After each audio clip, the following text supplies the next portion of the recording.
Proper story's supposed to start at the beginning. Ain't so simple with this one.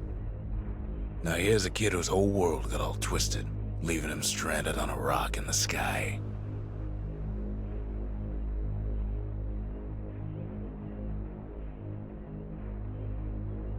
He gets up, sets off for the Bastion, where everyone agreed to go in case of trouble. Ground forms up under his feet as it pointing the way. He don't stop to wonder why. Finds his lifelong friend just lying in the road. Well, it's a touching reunion. He sees what's left of the rippling walls, years of work undone in an instant, in the calamity.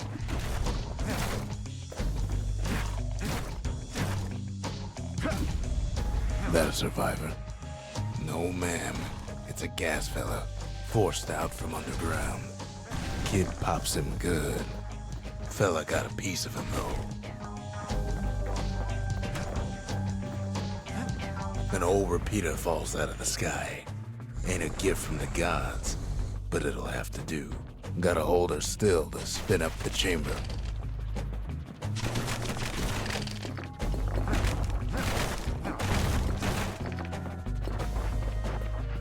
Kid's worked up quite a thirst by now, so that fountain looks real inviting. Sometimes you just need a drink.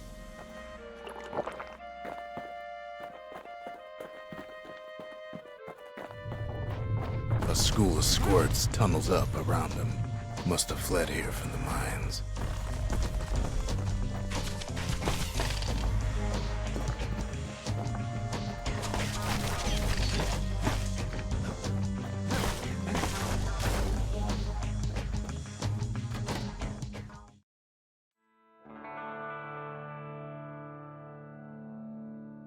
He sets foot inside one of Celandia's famous watering holes.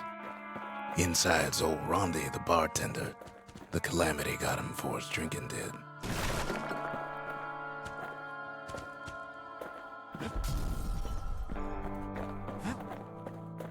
Then Kid finds his trusty shield.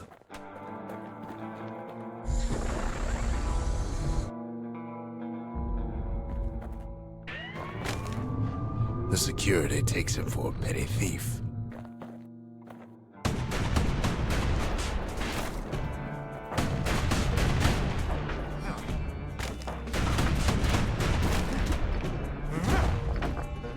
Special delivery, gas fellas.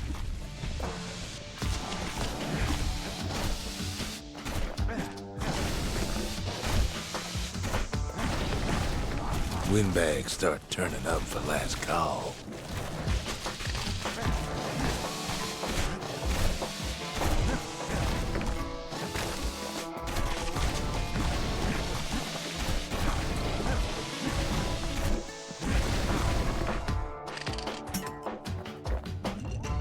More squirts start coming out of the woodwork.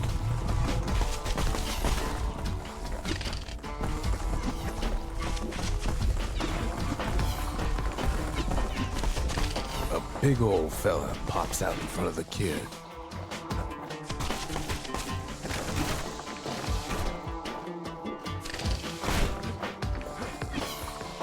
Them windbags are playing for keeps.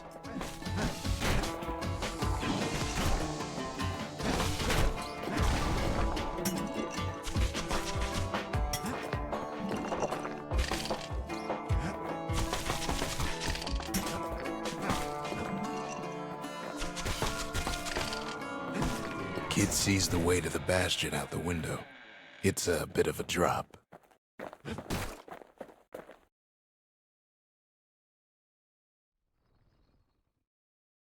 He gets a good look at things on his way down. He lands on top of a breaker's bow, and it ain't broke.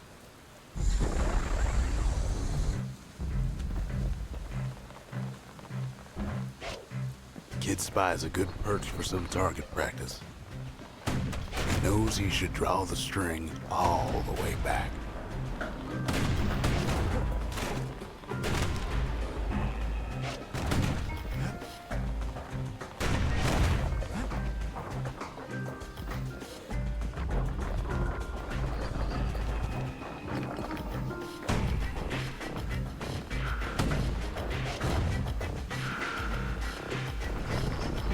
Good news is the emergency defenses still work.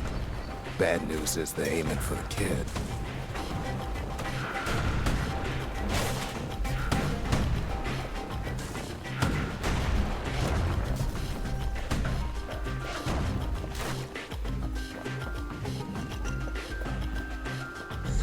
Picks up a few pointers from a dusty old tome. He's a mighty fast learner.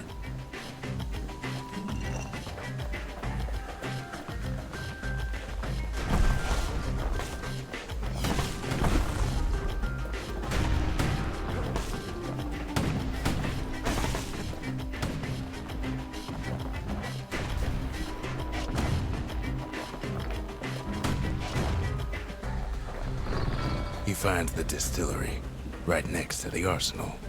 Tough part of town. The arsenal's where the kid can pick the best tools for the job.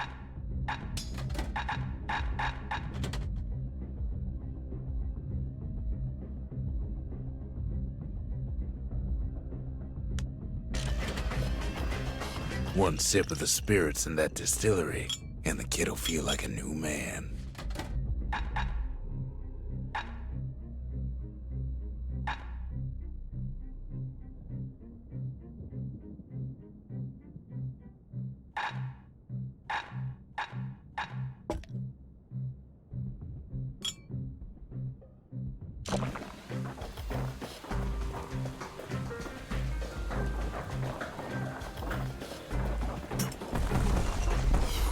Some of them squirts birthing like crazy in a couple of corn bins.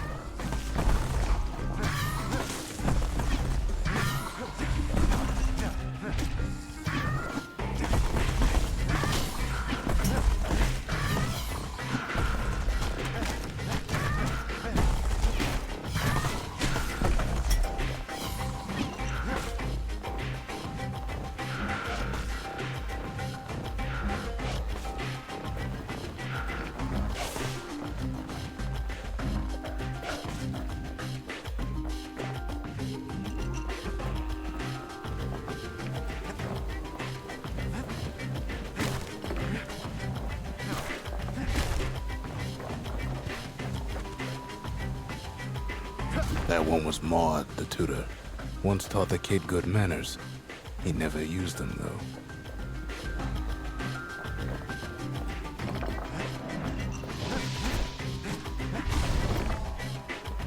An old ferry barge sends the kid on his way. The Bastion's real close now.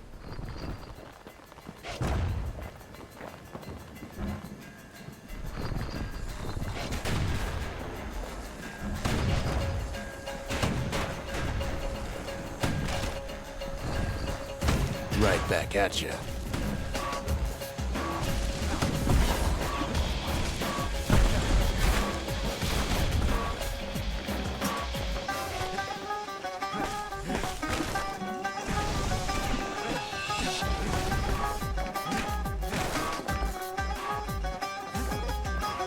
Kid takes a chunk of alloy. Smell of barley and spoiled blueberries fills the air. Scumbags. Kid maybe shouldn't have done what he just did.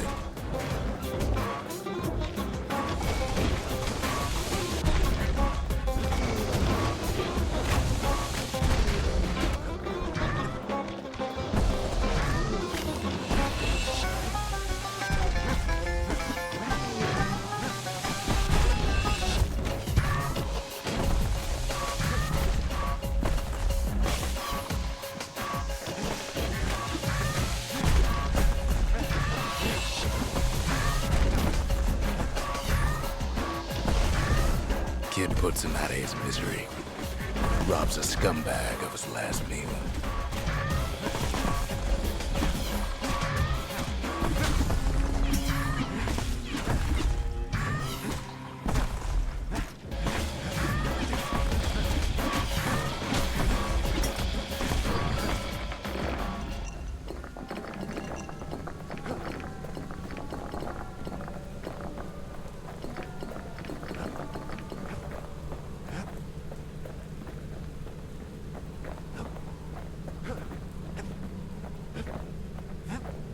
finds the core to the Wharf District. He steals the city's heart. Might as well.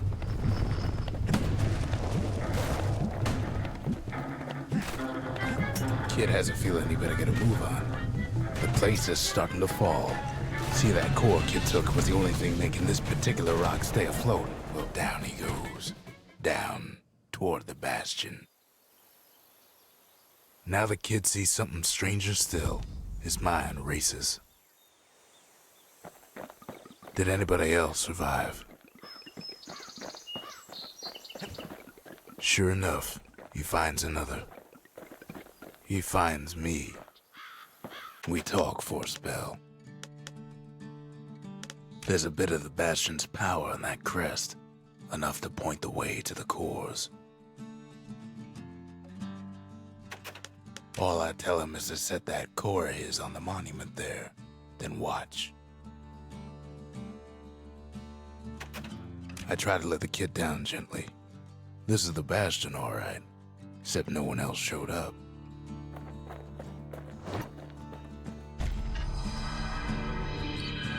And just like that, the Bastion comes alive.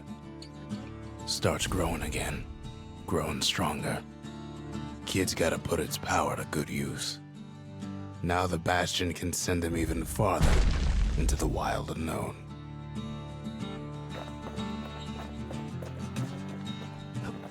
Kid ponders what to build.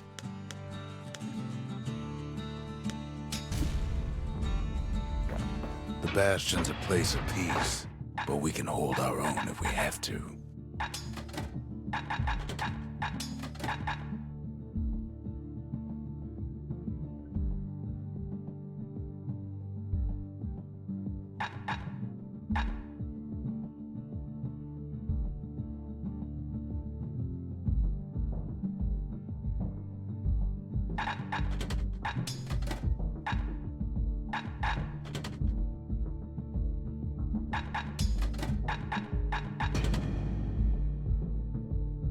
Ain't much Kid can't handle with hammer and bow in hand.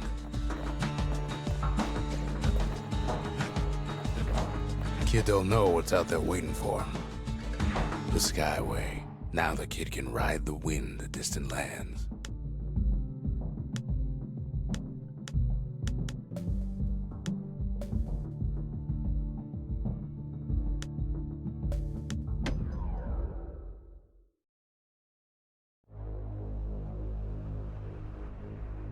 Now he lands at the intersection between bad and wrong. Ought to be a core down one of these twisted streets. But which one? He heads for the squirt steps. Won't be no field trip this time. Scumbag can digest just about anything. Except for this. It's quick for slicing and light enough to throw.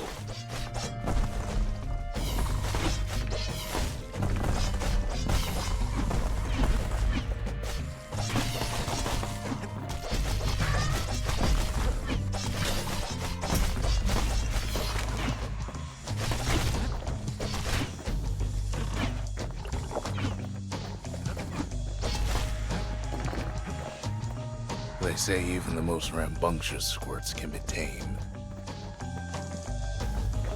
No sign of the core here. At least the Kid got something for his trouble. Them squirts just don't know when to quit. Up north is where the gas fella foreman used to live, tending to his flock.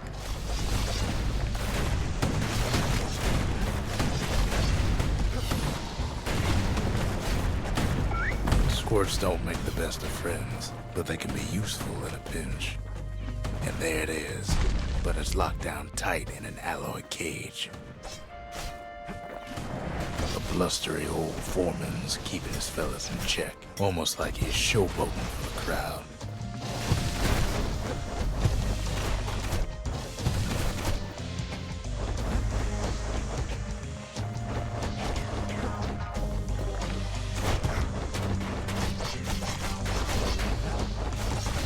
And now there's a new marshal in town.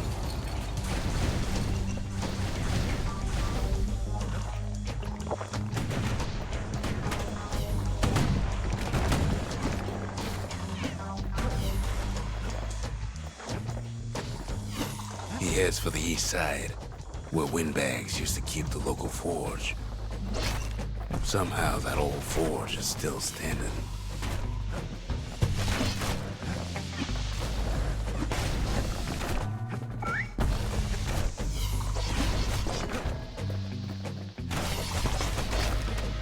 Inside the forge, Kid can fine-tune those instruments of his.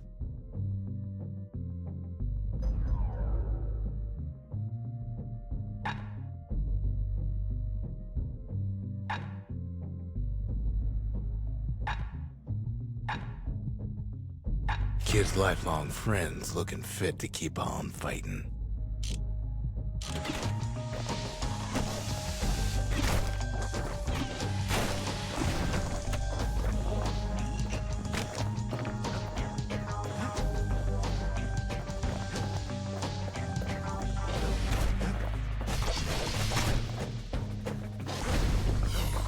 He heads for the biggest dump in town, Scumbag Alley. Some scumbag still feeding off the city's own trash. And there he is, the oldest scumbag of them all, Gershel. The calamity ain't done much for Gershel's sunny disposition. Kid cuts up Gershel like a pineapple. Old scumbag didn't feel a thing.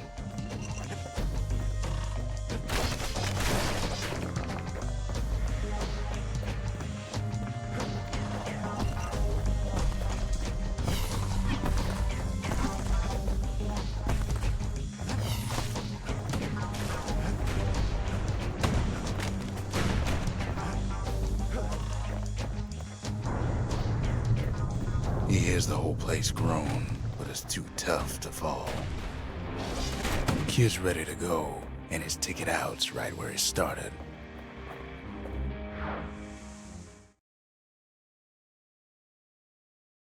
He comes back, just like I knew he would. The core hums in his pack. The monument's calling for it.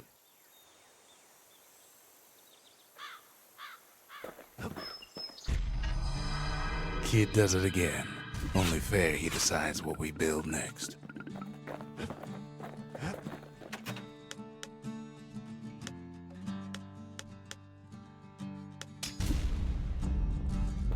Makes time to sample spirits from my personal supply.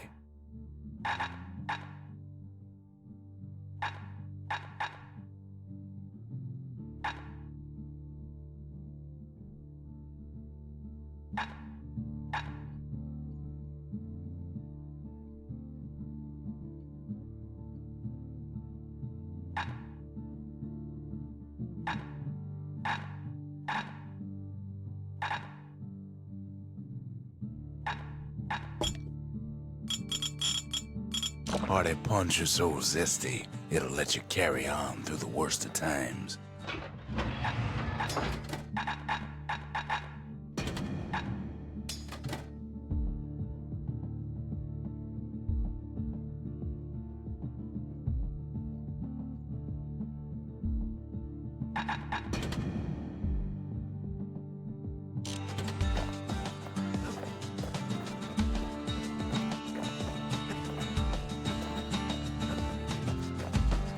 Picked up traces of other cores while the kid was out.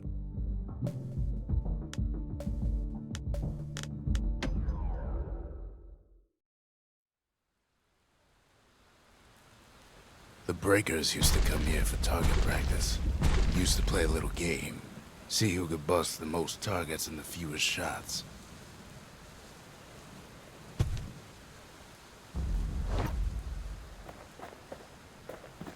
He's focused, he's armed, and he's off.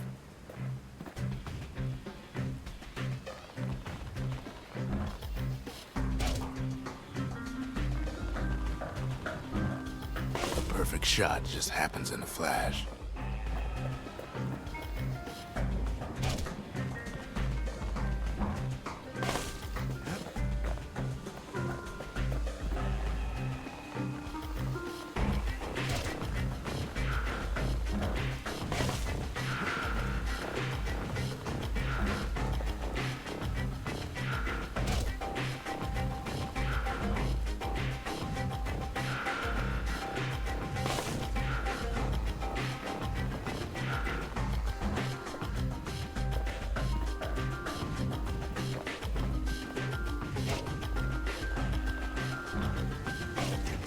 downright solid performance.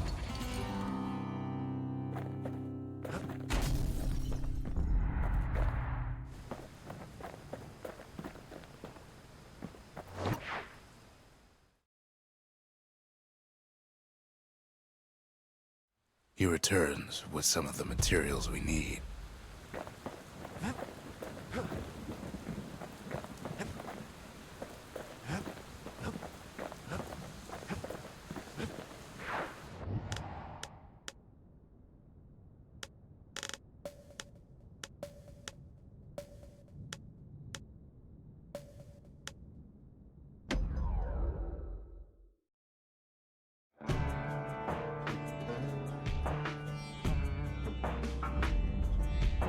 Couples used to walk the sundown path. Kid ain't here for pleasure, though.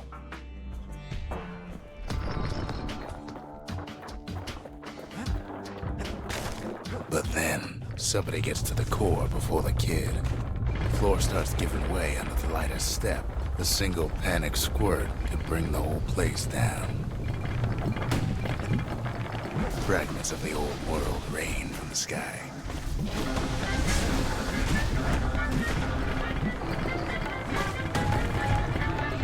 Well, the path ain't exactly open to visitors no more. Security's all fired up.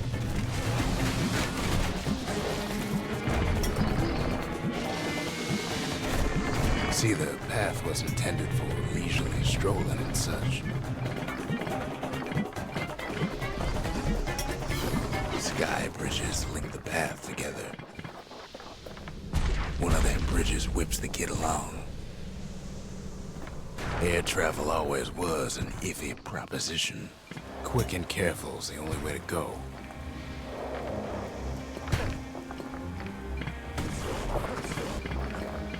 The calamity changed everything, even where the wind blows.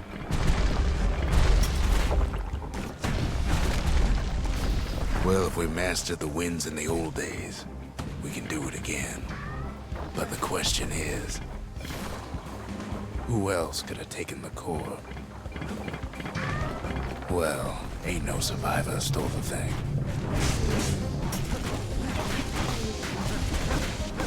Scumbag ate it by mistake.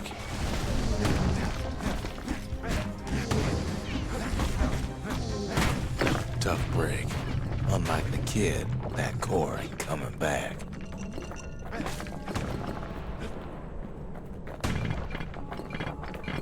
Know they used to ship live munitions down the path. Find time to find them.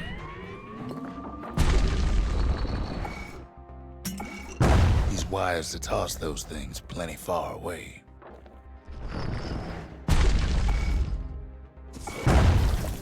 Even gas fellas need some shut-eye from time to time. They get real cranky when you wake them up.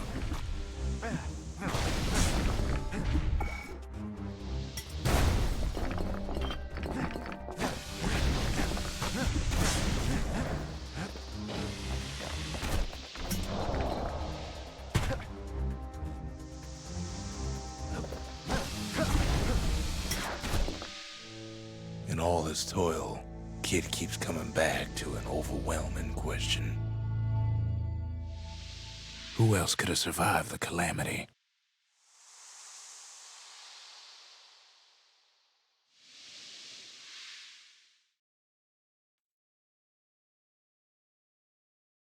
So he didn't find the core that time, but that ain't about to stop us.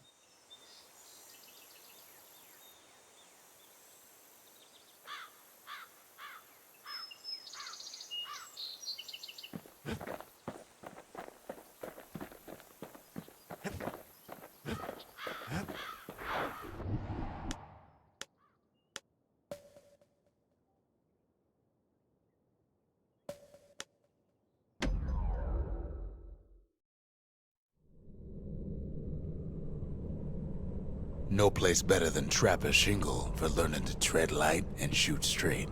Trappers had to tread real careful here, else take a nasty fall.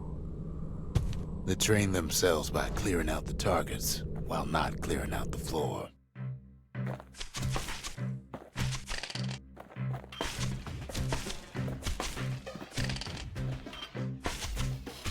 Any good trapper knows never to take a step till the time is right.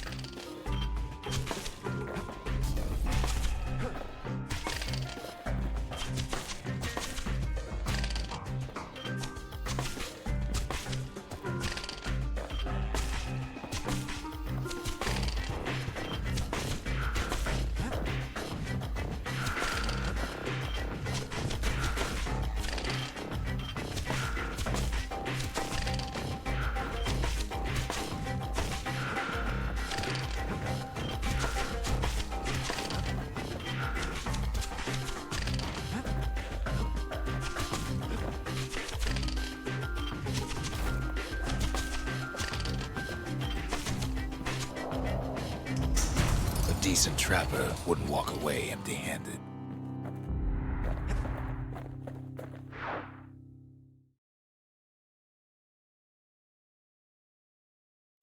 To think a rickety place like the Shingle survived, when so little else did.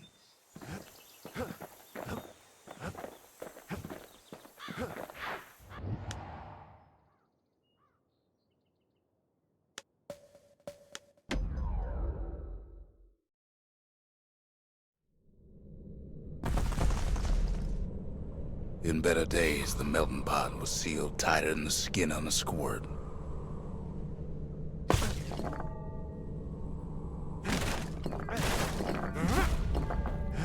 Of all the plans to survive the calamity, it had to be stabweeds. If there's a core, he figures it ought to be deeper down.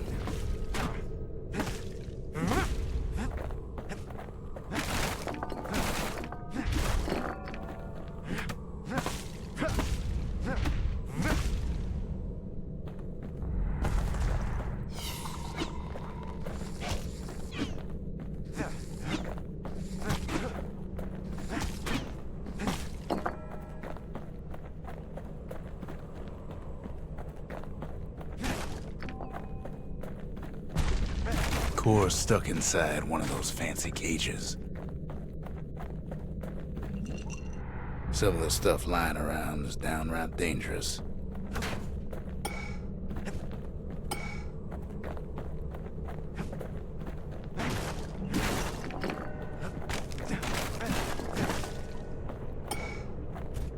He throws a switch. Now what could possibly go wrong? Quite a bit, as it turns out. The cage starts lifting from the core ever so slow. All Kid can do is wait. Shipments start falling in.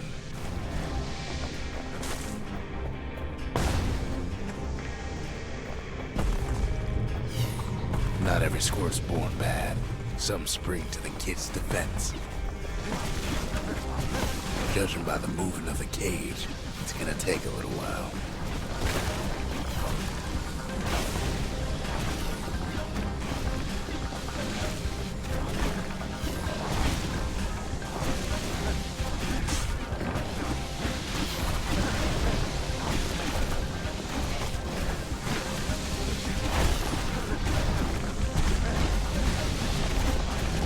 Scumbags don't take kindly to interlopers.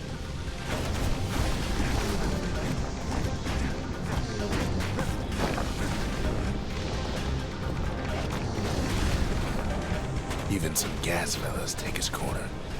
Heard he popped that mean old foreman.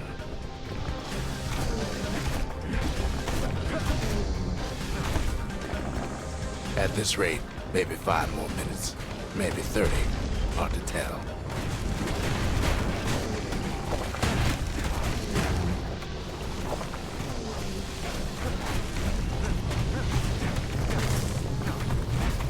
Squirts get real territorial around the core. Then a shipment of free samples shows up. It ain't all bad, as the Kid finds some spices from the motherland, tax-free.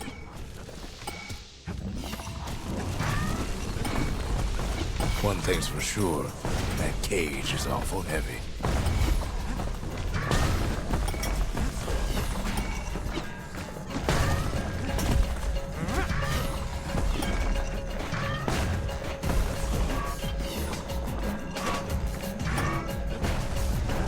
troublesome scene to be sure.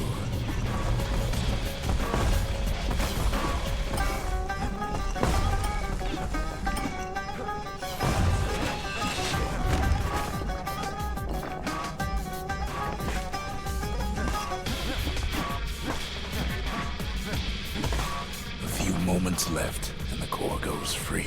10, 9, 8, 7. You give or take a few seconds. Finally, the core's within reach. And done.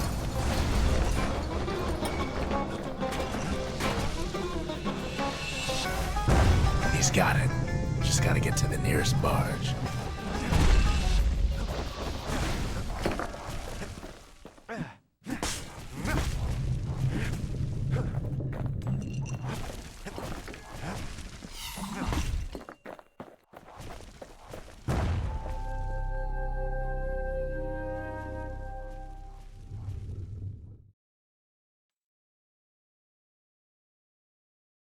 I still remember the look on his face after that one.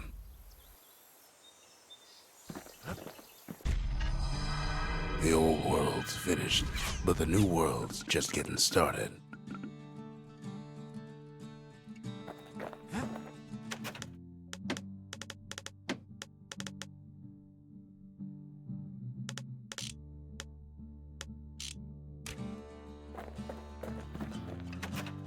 Folks voyaged across the boundless sea to found Caelondia. It was good living here for a while.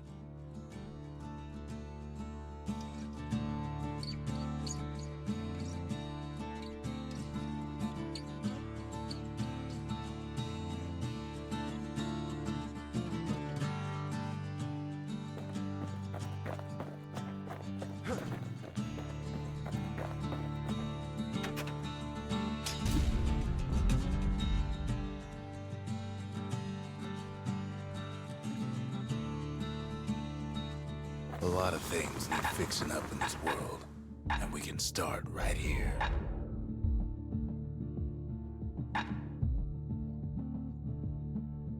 With a good length of meat gut, that bow's like new again.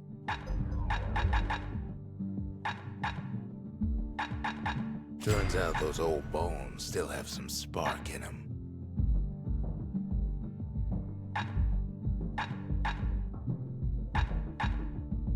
That ought to make those fangs sink in nice and deep.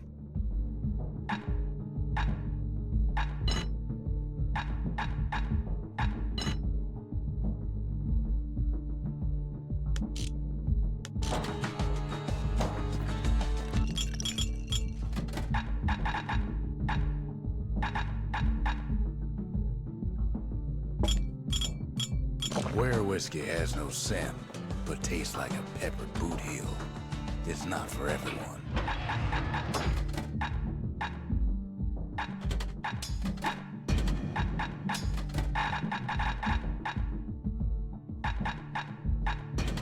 A repeater goes with a hammer better than a box of nails.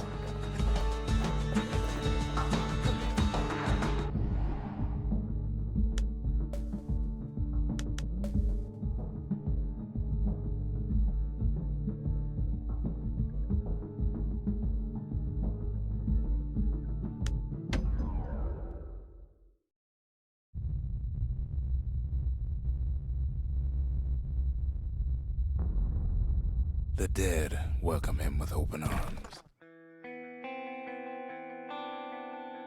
The calamity took everybody after all.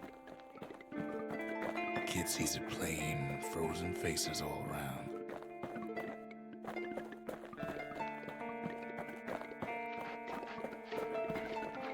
These folks never saw the calamity coming, but someone did.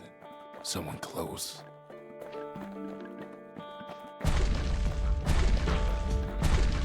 It was someone like him.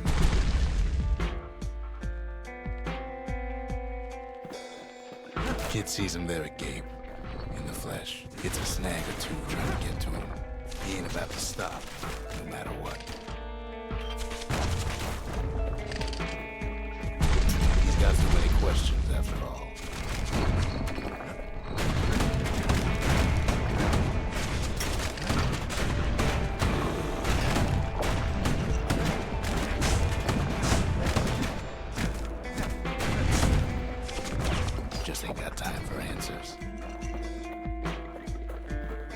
The Thunder Brothers didn't make it. They never saw what it was like beyond the walls. Nordy the Bird Boy didn't make it. The Jawsons, they didn't make it. Grady Sr., Grady Jr., they didn't make it. But him, he survived. Kid finds proof enough that man ain't from around here.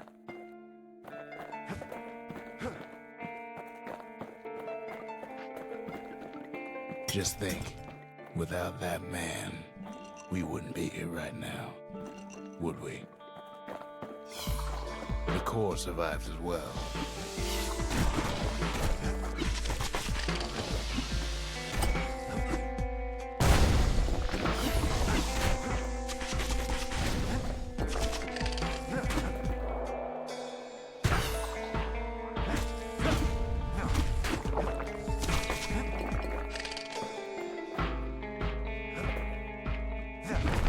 Kid does what he has to do.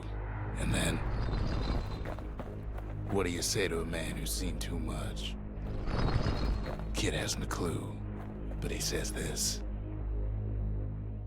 We have to go. Please.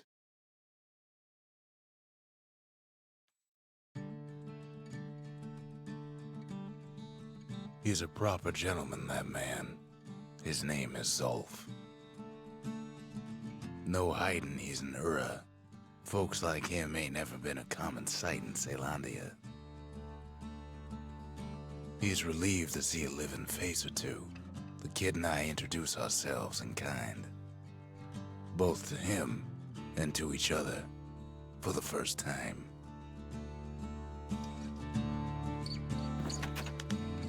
For Zulf, Caelondia was like a second home. He's real worried about his first home, too. Far to the east.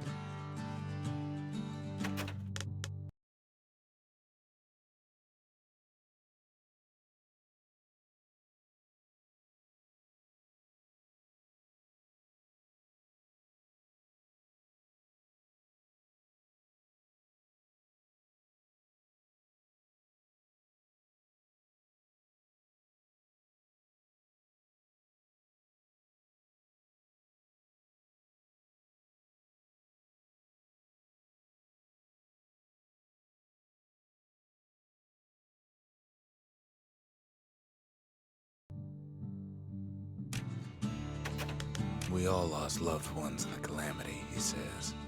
I don't know how I'm gonna go on without mine. He was born in the Tazal terminals. The Ura sent him on a mission of peace to our city, and he's lived here ever since. We fought the Ura decades ago, but that was then. Things are different between us now.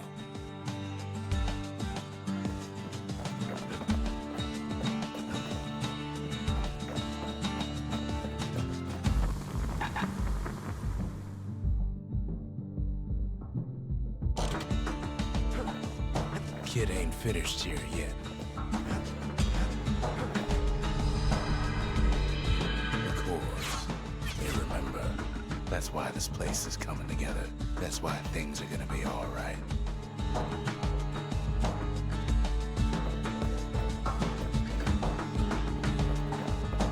Well, look what we have here.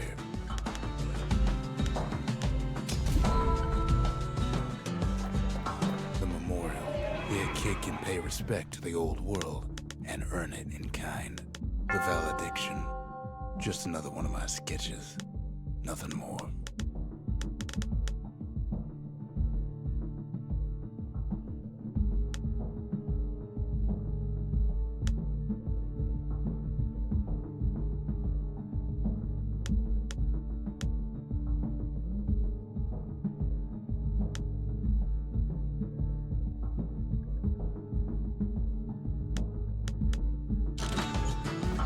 Words can't express what happened, but they're all I got.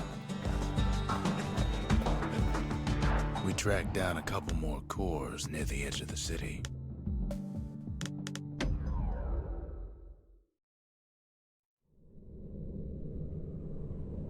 Windbag Ranch was built for gathering squirt extract in copious supply. Ain't nothing more healthful.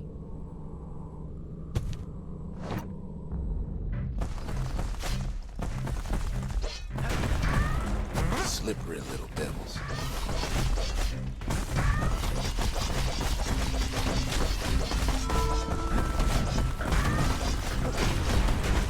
Some folks showed up to make a fast buck with nothing but a knife.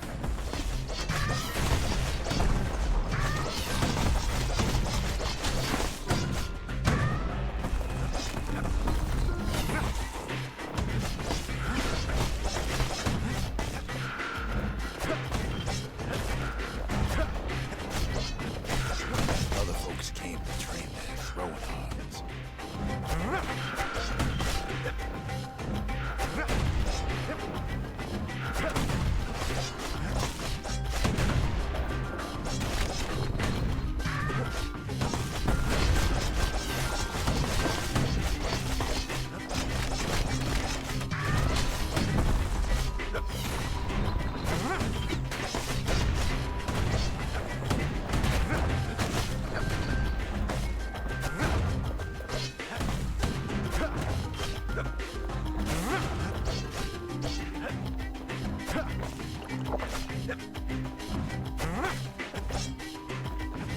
Place gets awful slick sometimes.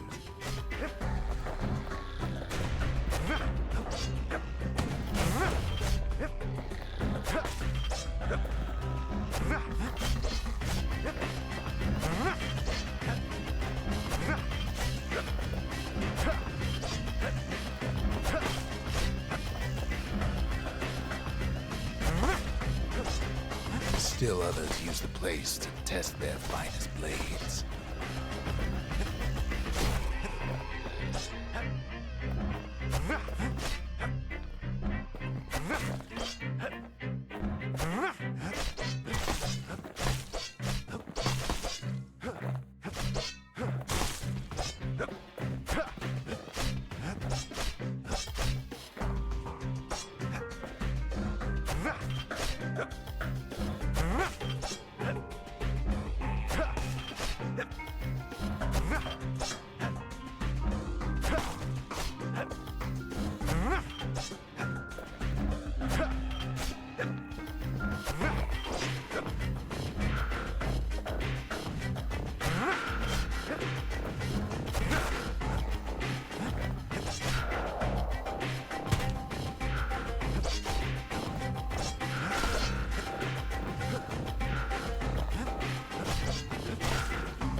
Kid cuts all of them down soon enough.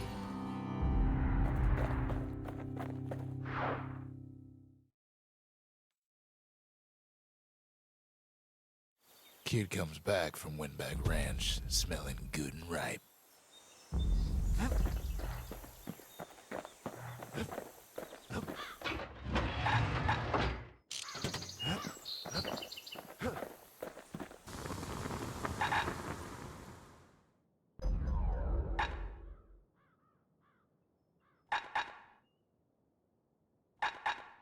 The little Zolwood oil on that blade shines like a light.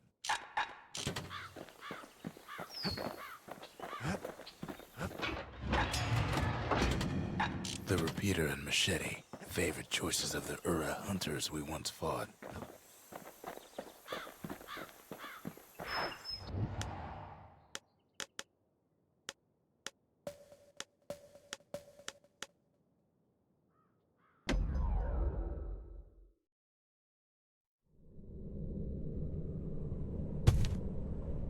No use praying to the gods these days. No time for it either.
orchard. The place is a dead end in more ways than one.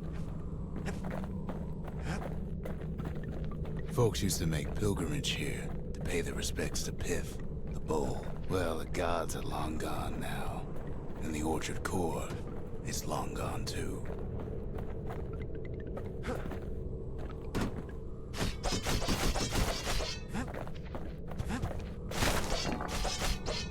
Pith stood for something once. Something real. In time, though, the bull stopped being a symbol and started being decoration. Pith makes a decent scarecrow, at least. Then Pith lights up like a rodeo.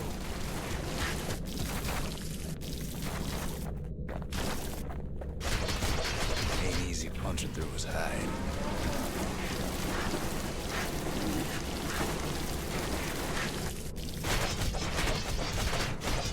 Kid breaks him to bits. Must have been guarding that shrine. So what'll it be? Invoke the gods, or tell them off?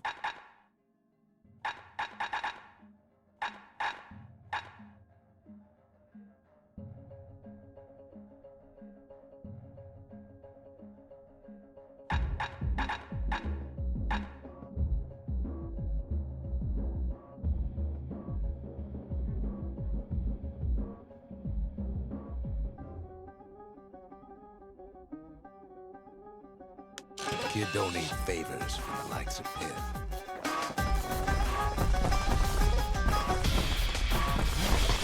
Well, if the gods are alive, they must be plenty sore.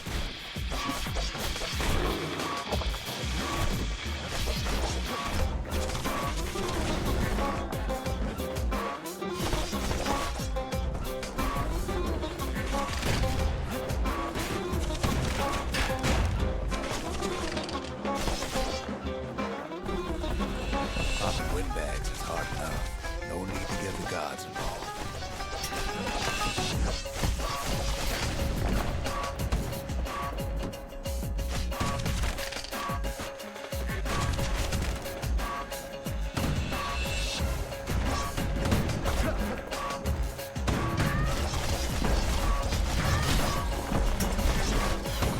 Gods ain't gonna catch you if you fall.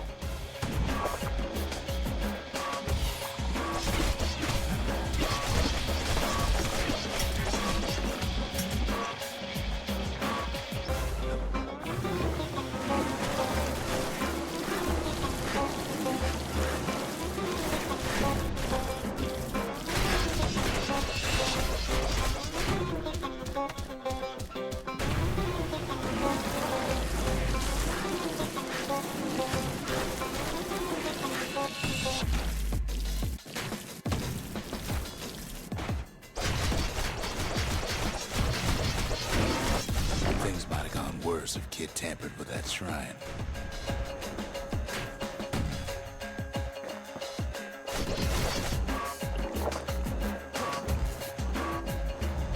The gods don't care about trinkets, but the kid ain't no god.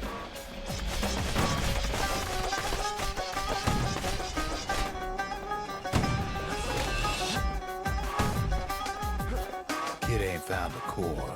At least he found Zolf's precious shrine.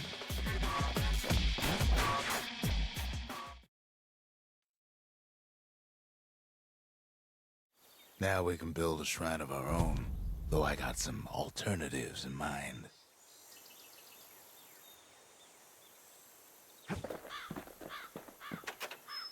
Zolf doesn't touch the thing. Says the god of commotion is no children's toy.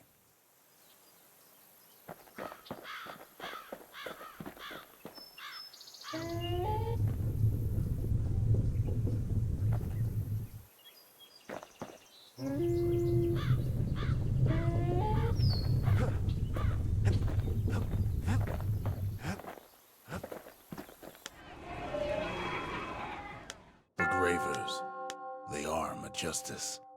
They seemed unstoppable.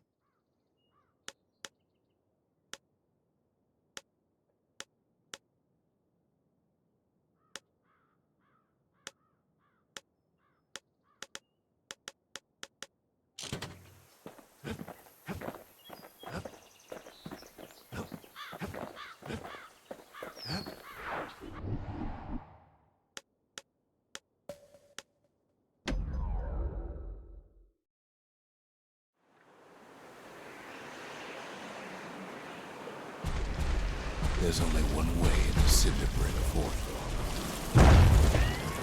The hard way.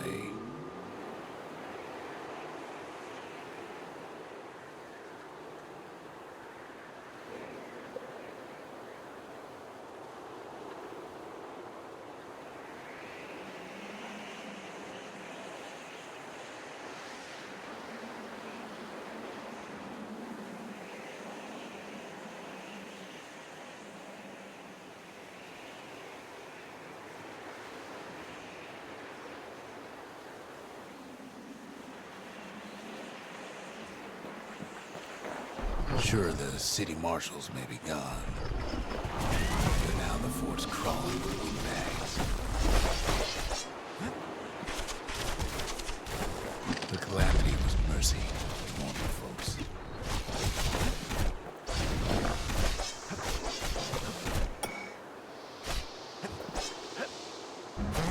The windbags ain't so lucky.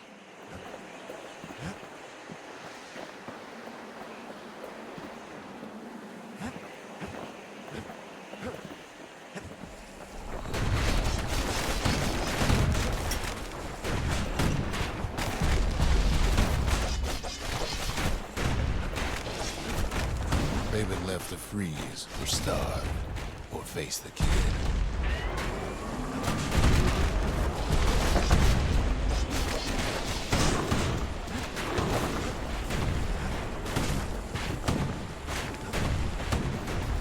Well, windbags young and old keep fighting for the fort. At least the marshals left the kid a parting gift.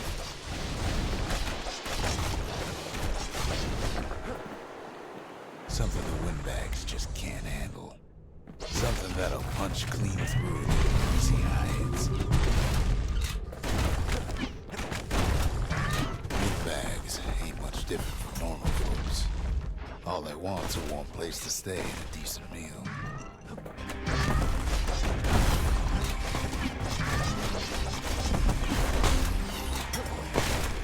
The calamity drove the windbags topside. A lot of them wound up here in this very fort. Could have been minding the business underground like in the old days.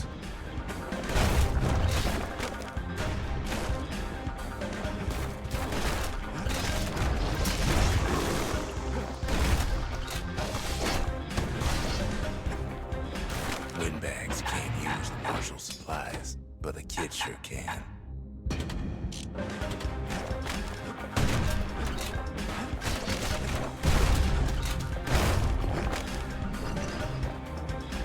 As for the windbags, Cinderbrick gave them enough heat and metal to munch on for a while. But the fort ain't theirs by right. Can't blame them for wanting, though.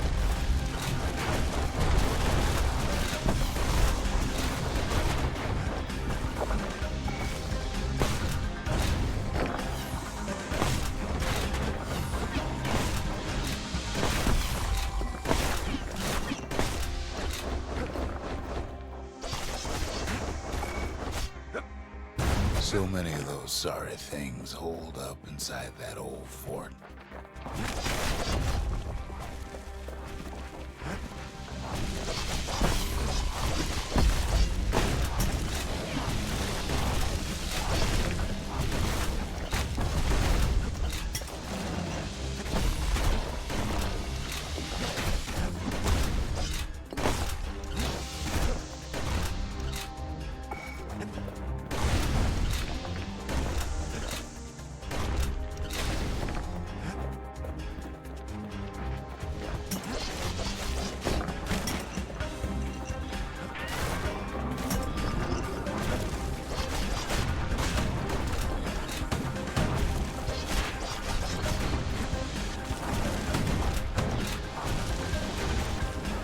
Stash of grenades is there for him if things get even worse.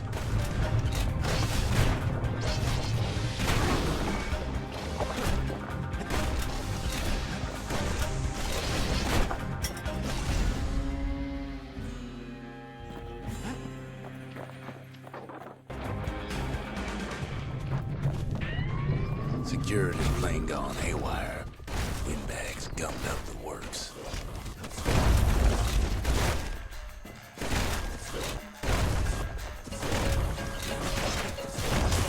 afraid of getting burned.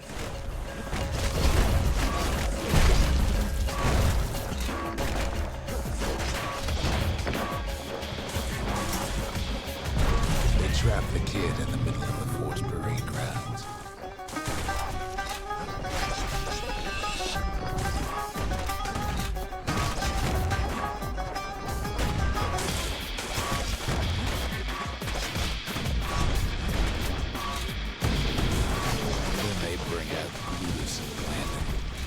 Scumbag uncles.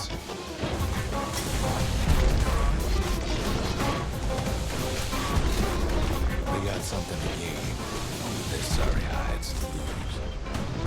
Kid takes down Ludus. Maybe it was planned.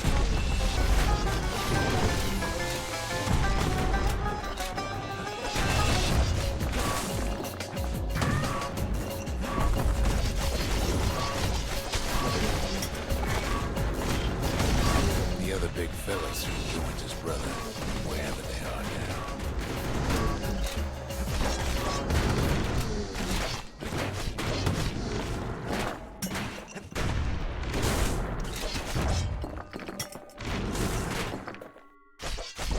The windbags finally get the message.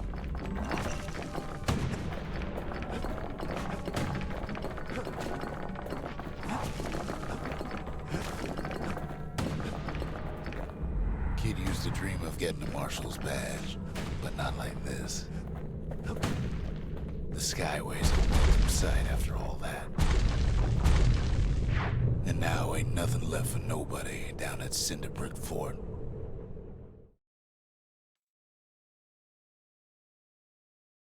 Kid shows up just as Zulf's telling me about his own journey to the city.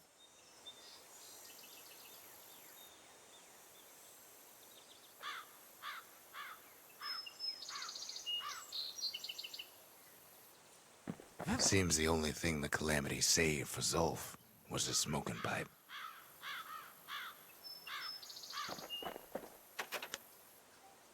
The marshals seem like good men, he says. They treated him with dignity.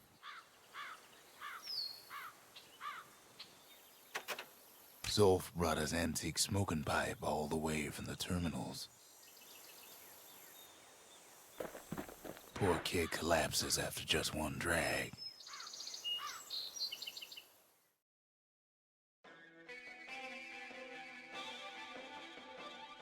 The past. Only good thing ever come out of the past is history.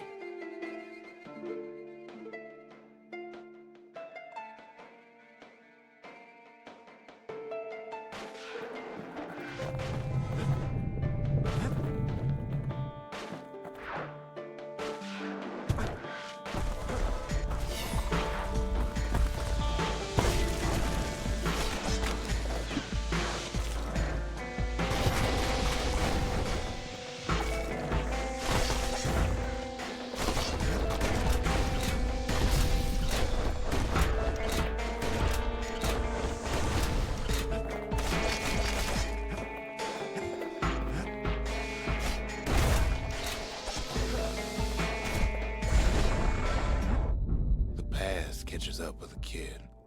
Hardly had a moment's rest since all this started.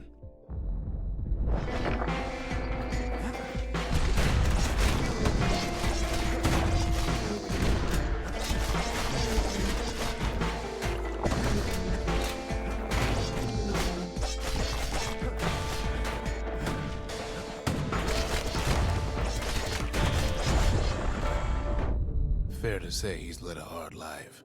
Supposing what he says in his sleep ain't no lie.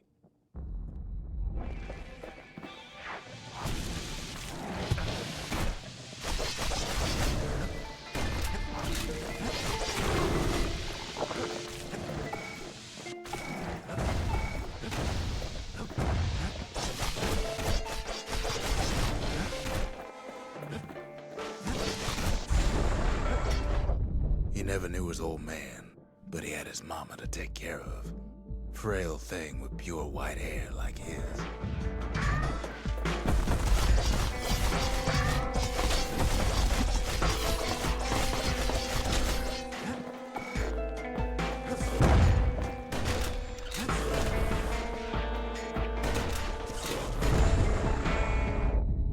giving his mama's hair to the kid no favors while he was growing up, but he learned to hold his own out there.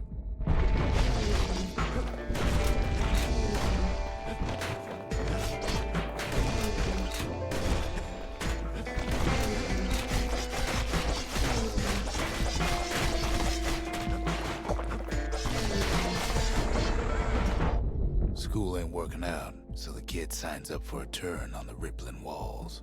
Make his mama some money.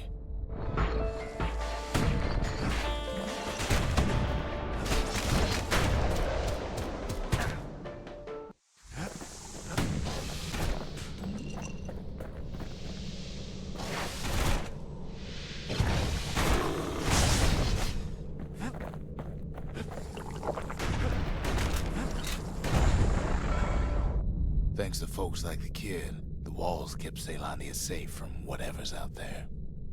The elements, the Ura, you name it.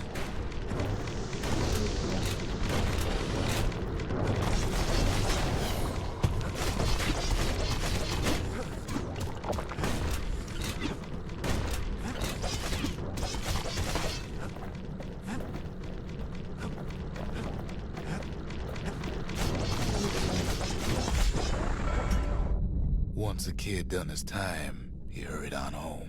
Turns out his mama's time was done too.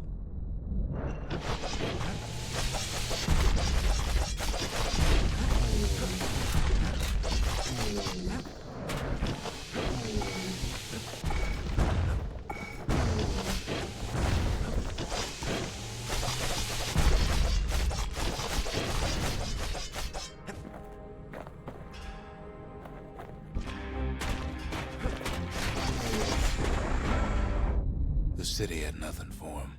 The money he'd been sending home was nowhere to be found either.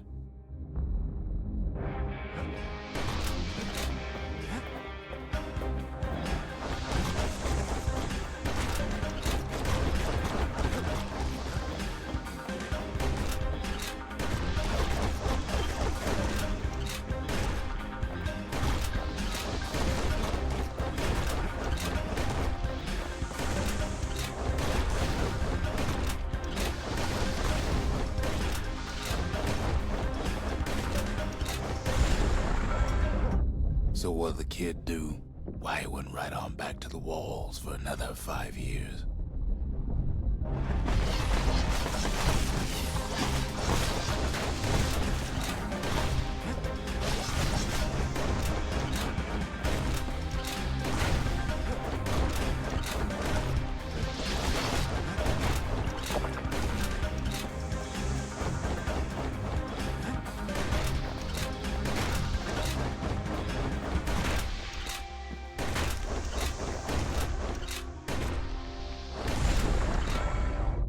In the history of Ceylondia, nobody's ever volunteered for a second shift on the walls.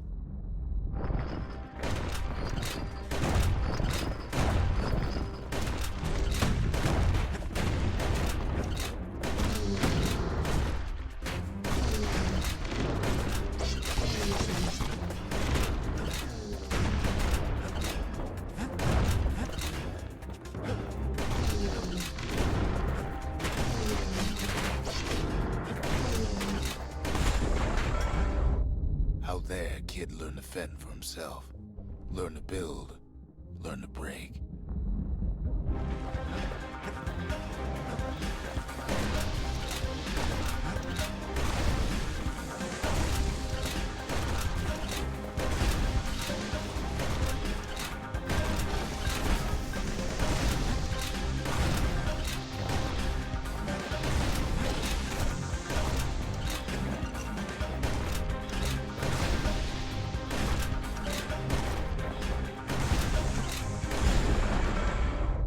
In time, the kid earned good standing with the marshals. They trusted him to scout out farther than anybody.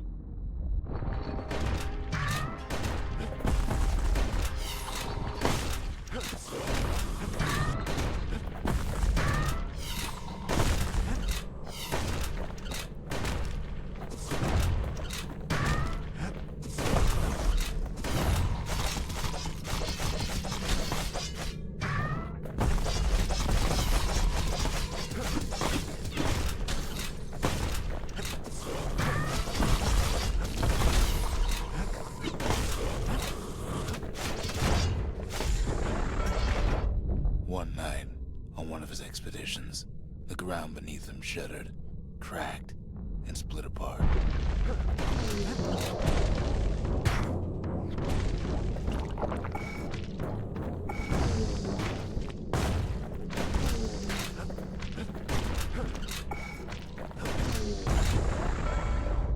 He saw nothing where the world used to be.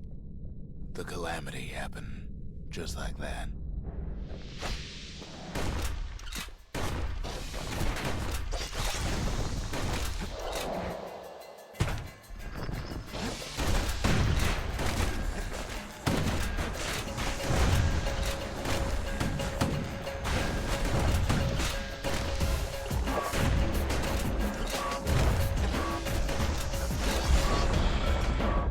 All the kid had to work with was his hammer and the clothes on his back.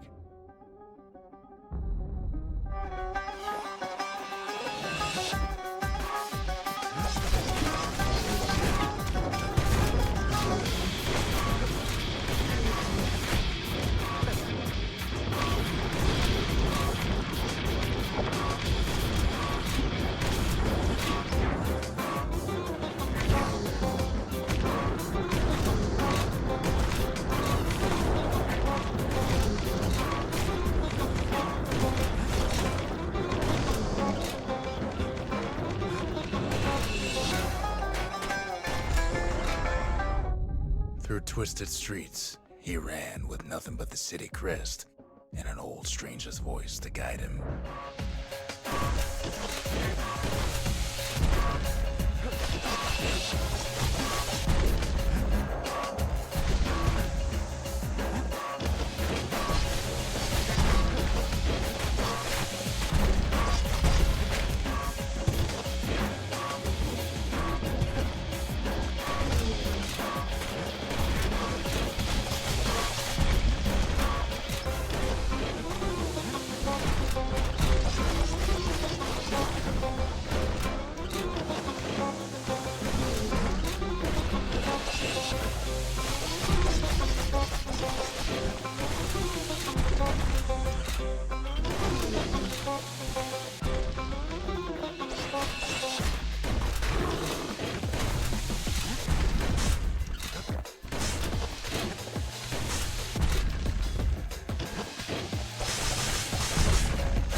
Finally arrived at Caelondia's vaunted safe haven.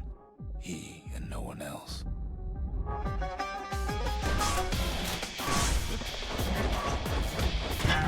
What was I saying? Anyway.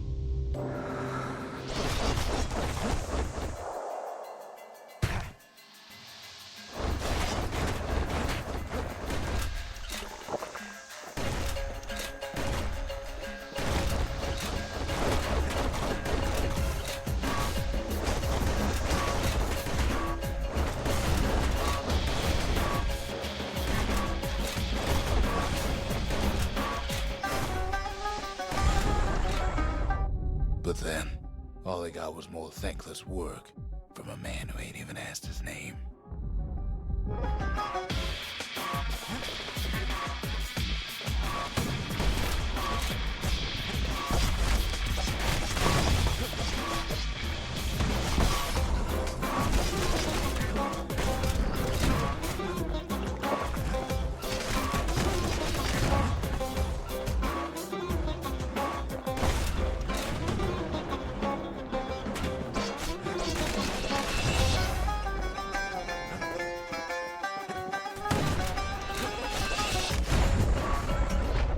Sure, I may be the one who dreamt up the walls and the Bastion, but the kid made them real, not me.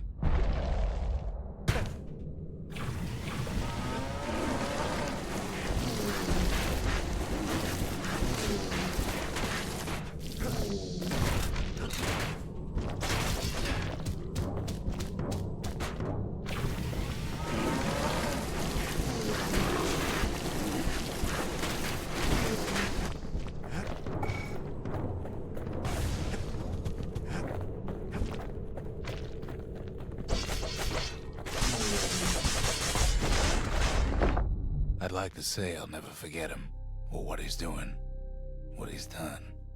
I surely would.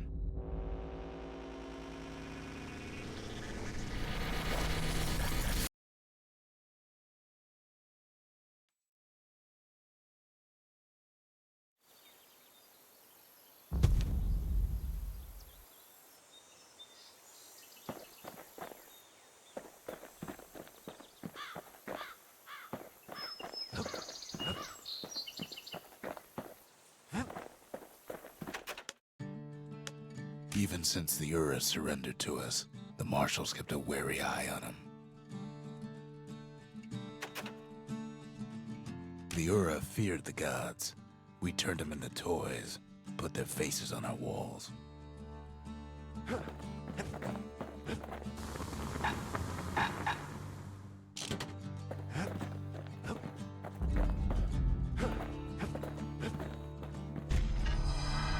Zolf's travels ain't much compared to what the kids had to go through for all this.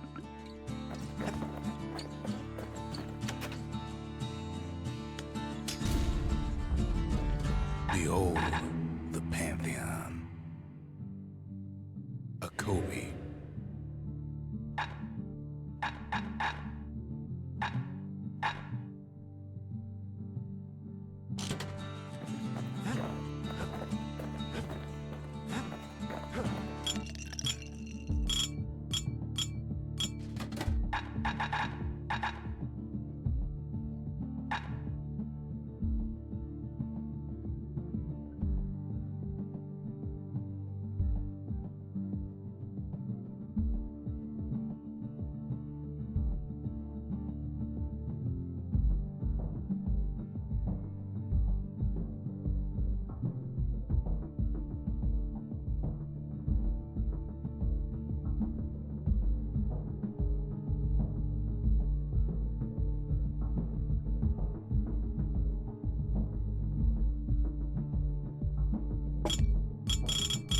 Fetching fizz is like a mouthful of nails, but the benefits are worth it.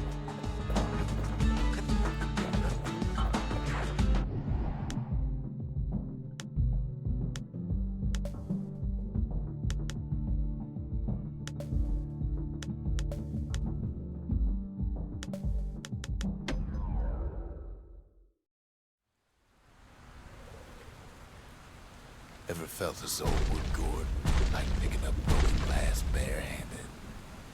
At Zolwood Grove, Marshals learned to make every shot count.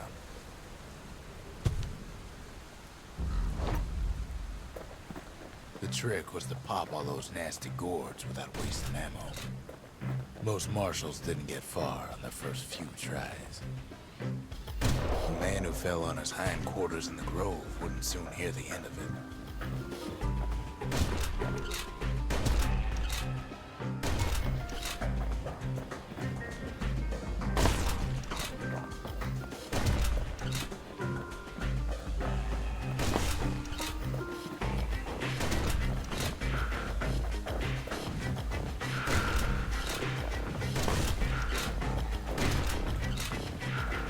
Catch a bunch of those gourds in a single shot.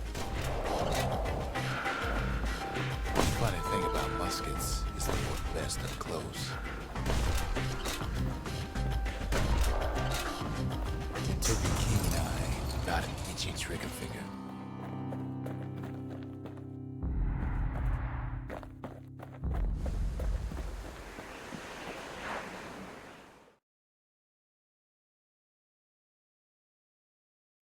Marshals did more than just stand around shooting, of course.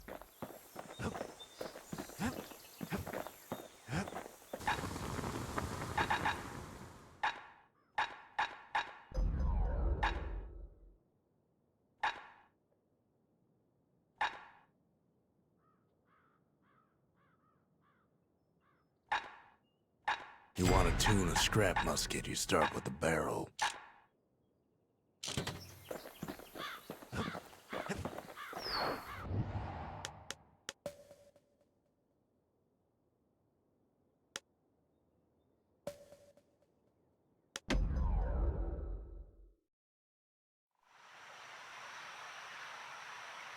The city's unwanted things all met their end in the yard. Folks who fouled up would do their time here, smashing things to bits. The quicker they worked, the sooner they could go.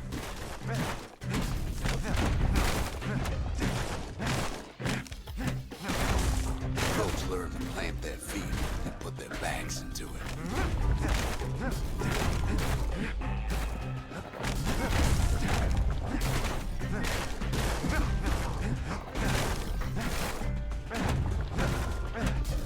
Others would plot a course to navigate that sea of junk.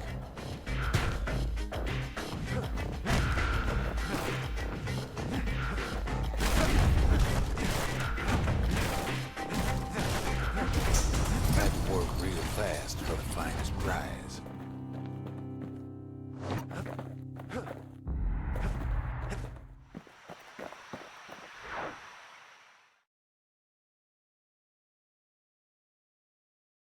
Ever want to just smash things for a while? You know where to go.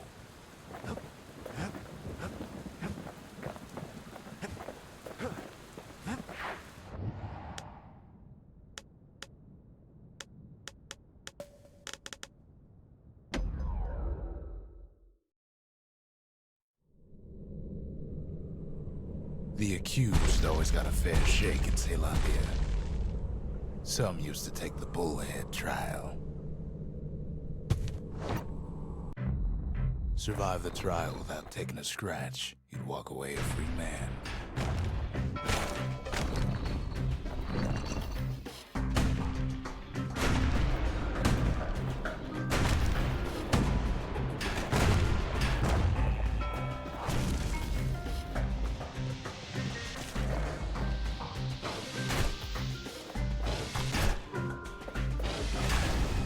The bullhead trial taught folks three things. First, good defense is a good offense. Second, gotta always watch your back. Third, ain't no godlike bull up there gonna save you.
The smarter ones knew when to just step aside and let things go.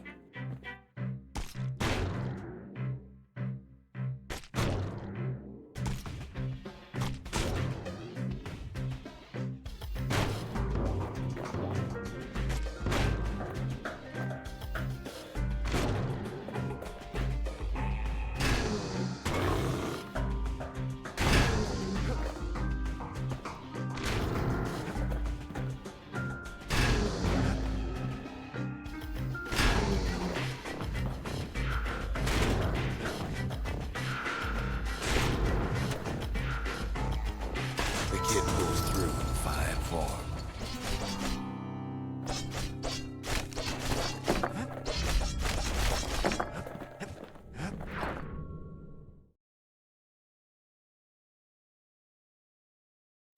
Well, the kid always wanted to compete in the bullhead trial. The menders, they had thankless jobs, the most important kind. The marshals kept the city's peace. They can rest easy now. I've asked a lot of the kid, but this is something he's done on his own.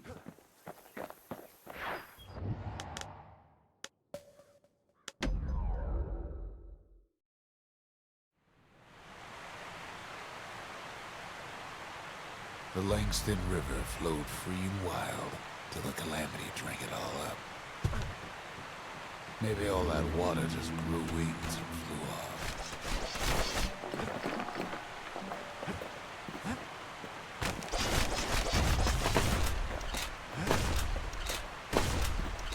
Riverbanks swarming with windbags.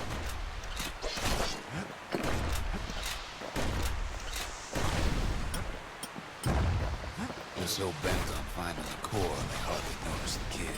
Lucky for him, the certain famous ferry barge is still afloat.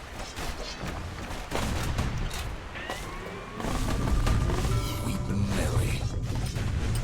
She sent some squirts crying home as she leaves port.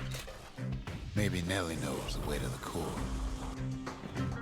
Maybe she can slip right past all the clamor on the coast. Or maybe not. A security skiff pulls up portside. Nellie's just another windbag to those guns. Just then, the windbags notice who she's sailing with. They're pretty steamed about what happened at Cinderbreak.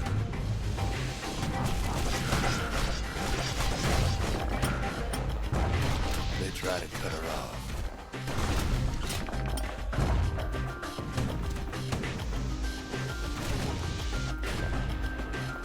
They try to slow her down.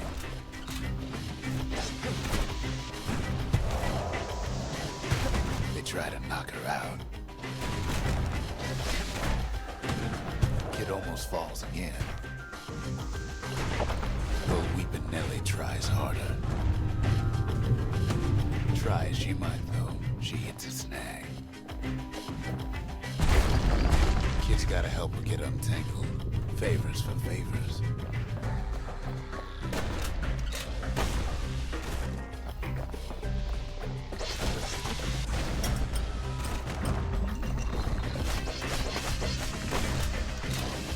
At least she picked a good spot for a break, because the core's right there.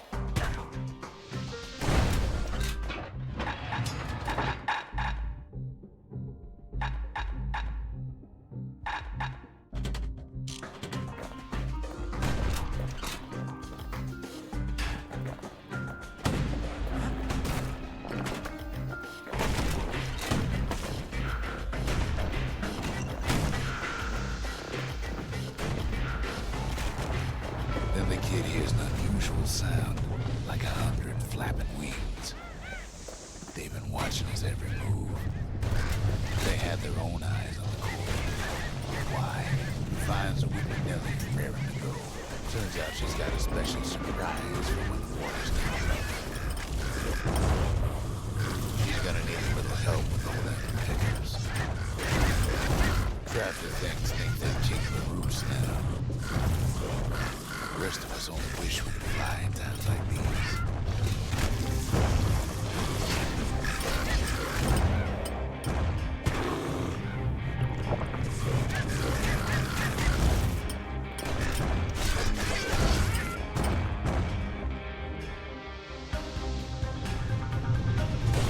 Security skiffs keep on coming starboard side. Don't seem to care what they shoot, as long as they hit something.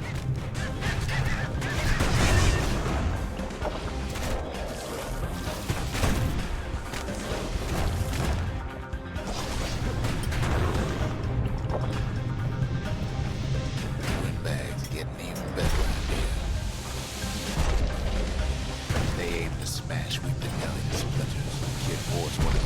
drifts like some kind of Ceylon privateer.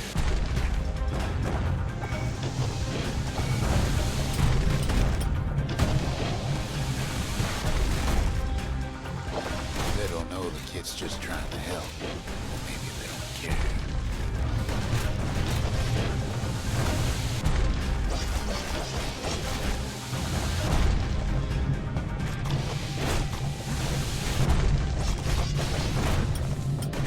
Well, it all proves too much for poor Nellie.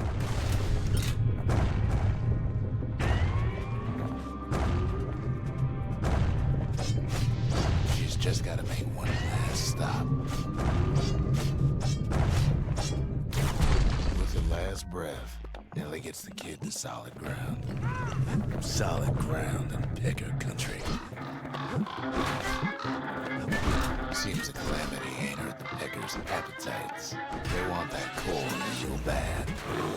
Might be they want it just as bad as a kid.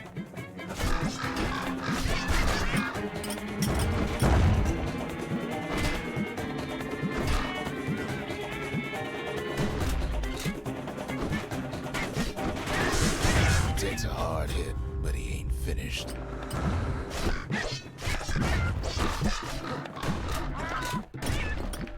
Kid shoos him off, knowing they'll be back. Know how many times Kid nearly fell off the barge back there? 9 whole times. Now, listen close. You should remember this next part.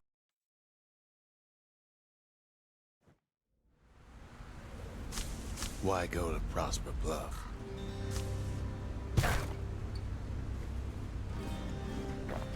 Used to take an enterprising man or a plain old fool to venture out that far.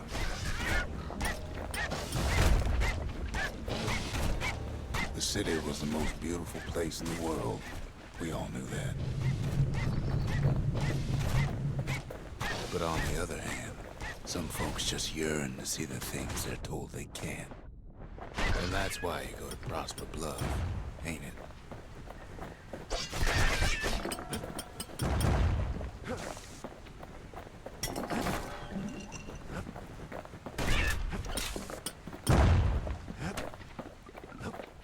There, the kid hears something he ain't heard in a long while.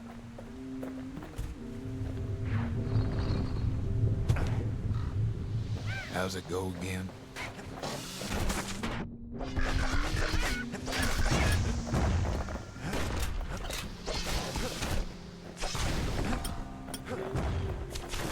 Yeah, that's the one.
Well, no point explaining what happens next, right? Suffice it to say, kid ain't coming home empty-handed. And besides, it's like the song goes.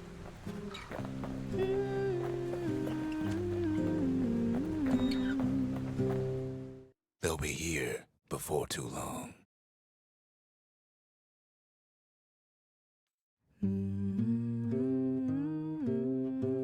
We darn near celebrated when the kid got back, didn't we? Zolf never thought he'd see a fellow or again. We become fast friends. Calamity has that effect on people. But there was more to be done. There was one last core to find. Kid's surprised when I tell him there's only one core left. I shouldn't have believed it either. A scientific journal written in Zolf's native tongue. He learned so much from it. Too much. If only I'd known half the secrets of the Calamity were tucked away in that book, I'd have worked to translate it right away. Most of the Ura never got a taste of Caelondia's fine goods, unless they were born and raised in the city like Zia here. Girl tried to run away from home one time, but the marshals stopped that, didn't they? So many secrets in there and she can't even read it. Her father's own journal.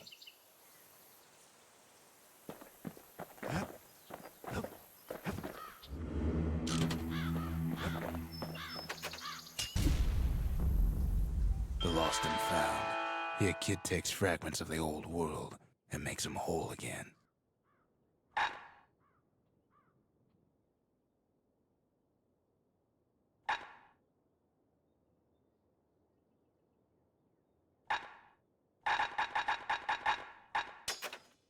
All it takes is some fragments, and the Bastion makes it good as new.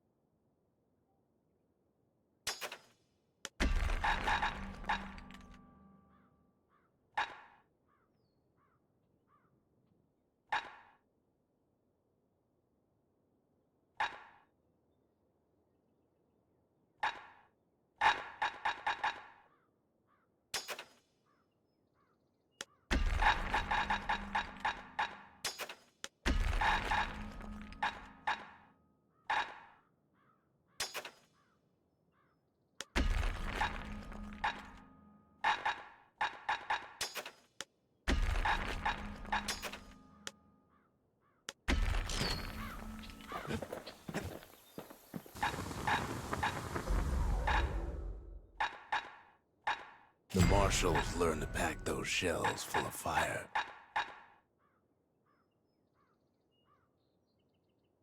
To master the musket, you gotta get rid of the recoil. War machetes are so quick, you gotta keep a good grip on them.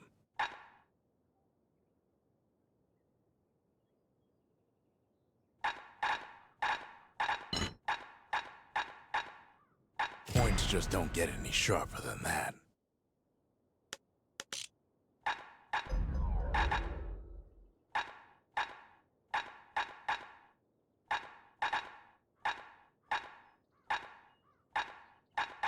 Now he can shoot that fang repeater all day long.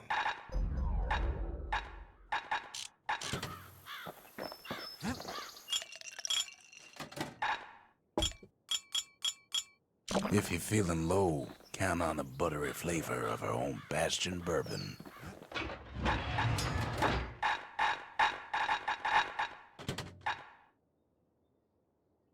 Anything survives a musket shot ought to be quick work for that blade. Zolf offers to help me plot the skyways for the kid. At least the Calamity hasn't touched the stars, he says. The windbags used to be all right.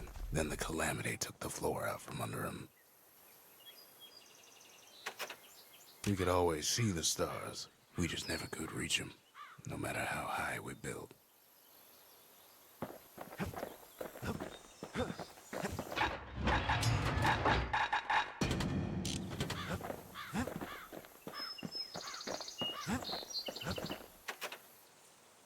Sure, the world's all gone to pieces farther than the eye can see. But leave it to this gal to point out the amazing view. We track the final core beyond the city to the wilds.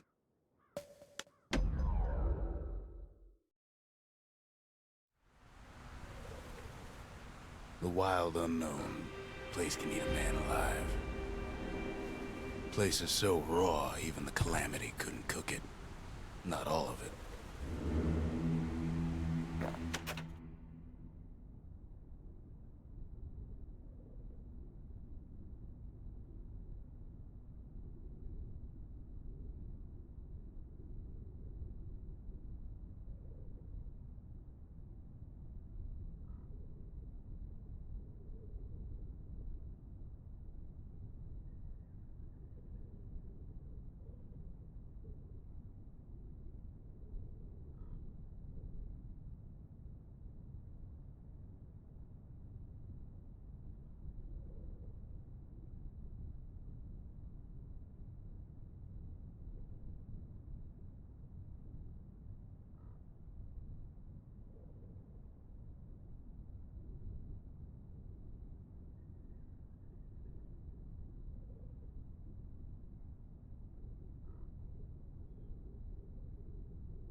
What's better than having a slinger pistol in a fight? Having two. Savage things lurking at every turn. Kid learns the hard way not to touch those things.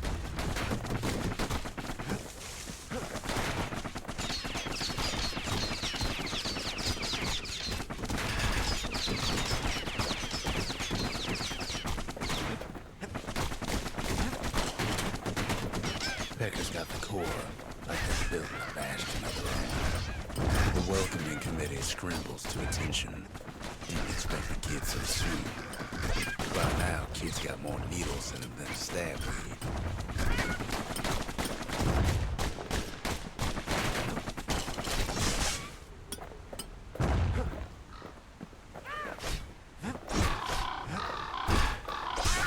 They shouldn't have let their guard down. Getting that core was one thing. Getting out's gonna be another. He digs his way out of the clearing, but the wilds won't let him go without a fight. Wallflowers survived the Calamity. It toughened him up.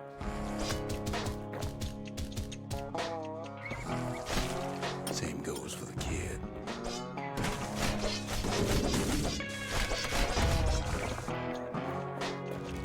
Let's take it real slow and pincushions are afoot.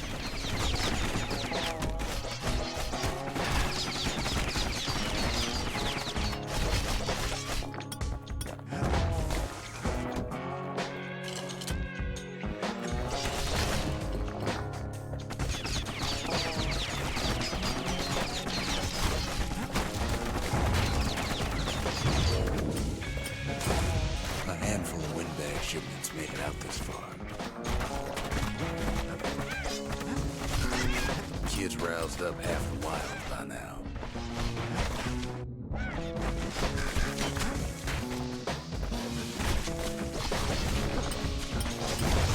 Kid's seen the last of him.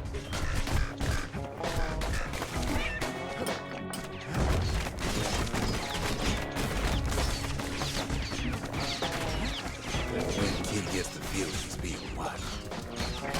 Not by me, by a lunkhead. Lunkheads ain't fond of two-legged animals. Hit him anywhere but the hindquarters and you only make him mad.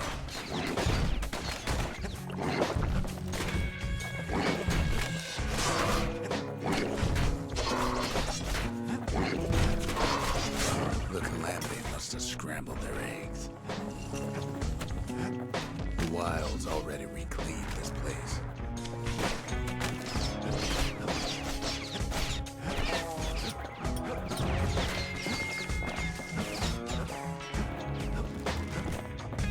Hardly any signs of the old Jocelyn camp. Wild green vine apples about the only good thing out here.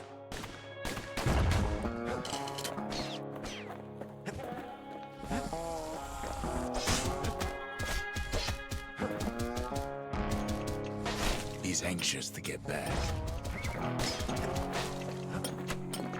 After all, he's got the final core. His journey's over, right? Well, no, it ain't. Not by a long shot.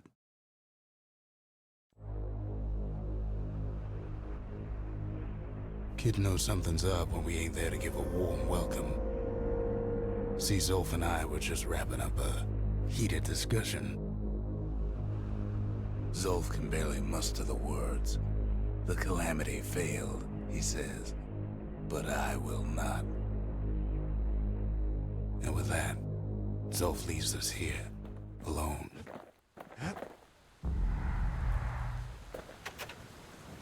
Zolf cursed the city, cursed the Bastion, cursed me, said he was going home. When Zolf got through reading that journal, he just snapped, started smashing up the monument till I tried to stop him. Zolf banged up the monument pretty bad. But there's a way to put her back together. The shards. We're gonna need all of them to nurse the Bastion back to health.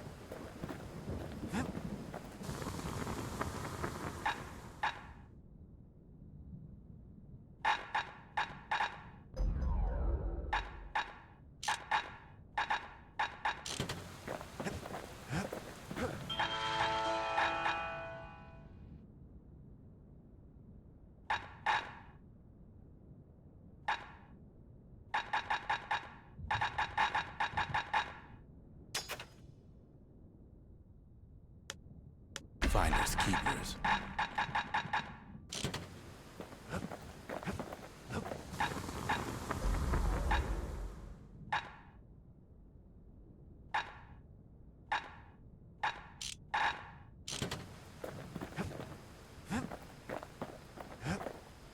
The city brought the shards to the Wilds. Now the kid's gonna bring them back.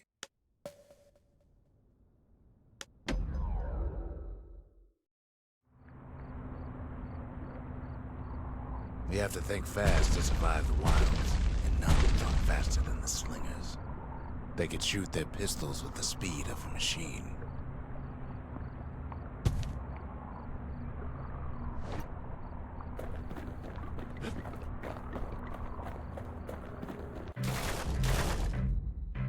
They knew just when to start shooting and when to stop.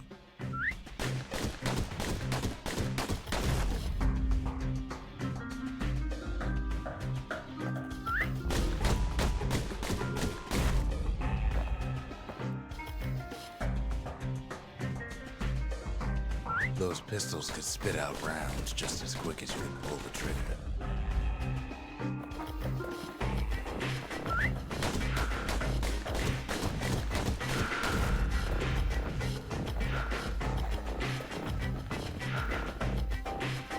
Learning to hold your fire can be its own challenge.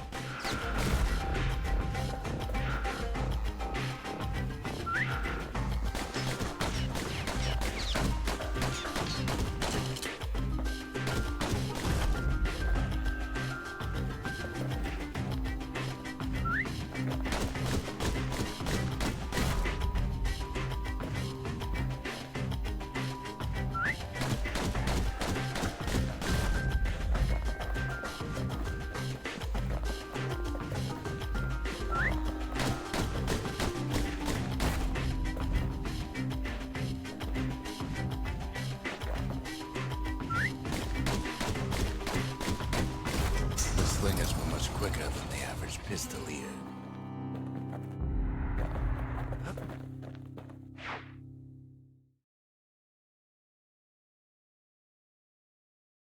Well, even the slingers weren't quick enough to escape the calamity.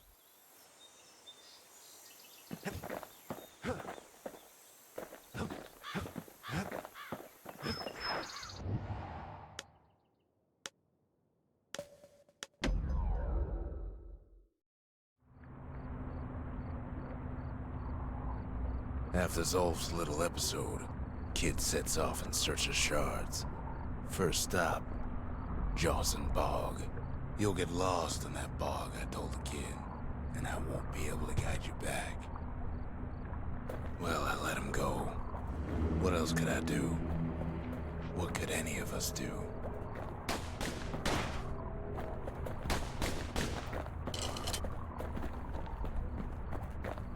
Zolf put us in a real bind. Hurt the Bastion bad.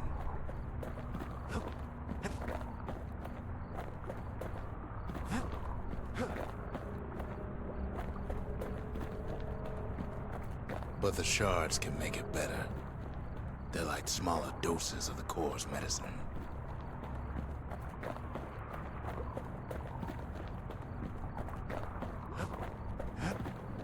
Shame the only place to fill that prescription is out here in the wilds. This place is intoxicating.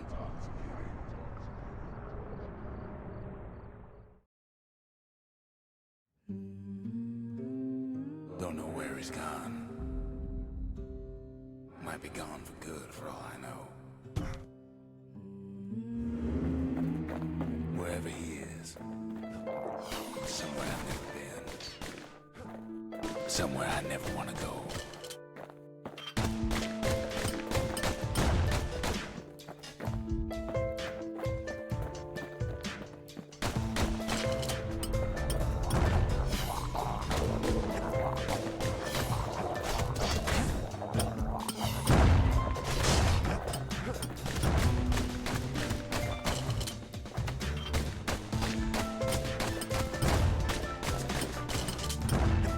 Kid can't fall, no matter how hard he tries. There's no way out.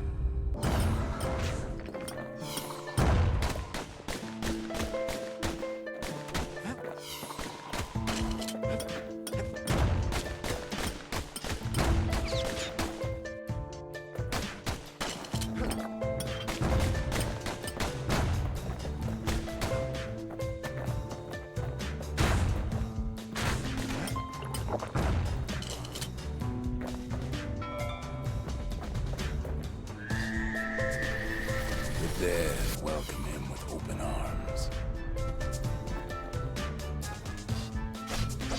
Kid pops him good.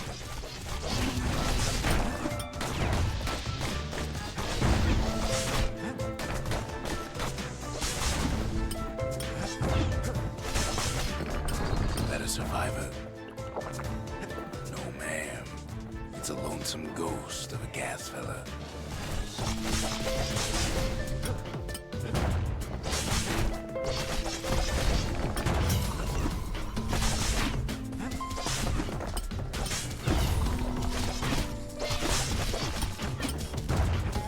What do you say to a kid who's seen too much?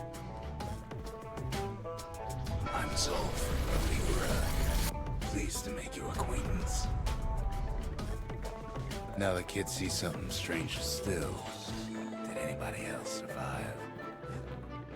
Sure enough, he finds peckers, lunkheads, wallflowers, pincushions, vine apples, swamp weeds, ankle gears.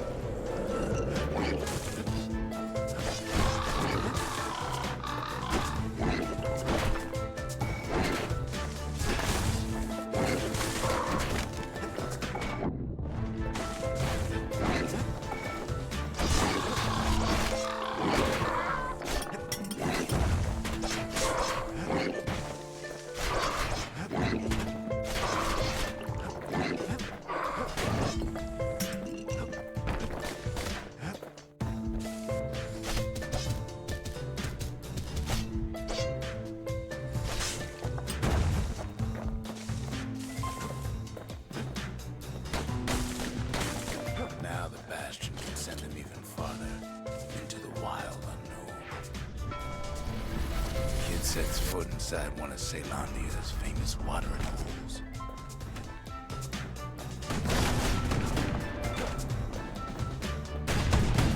He has the nerve to flash the shield he stole.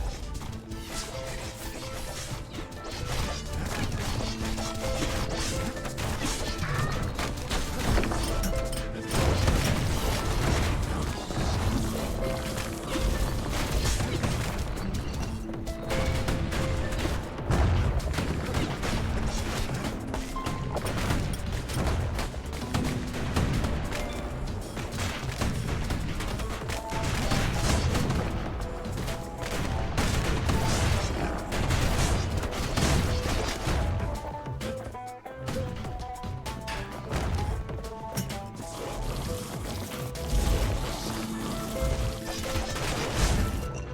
Succeeds where the calamity failed.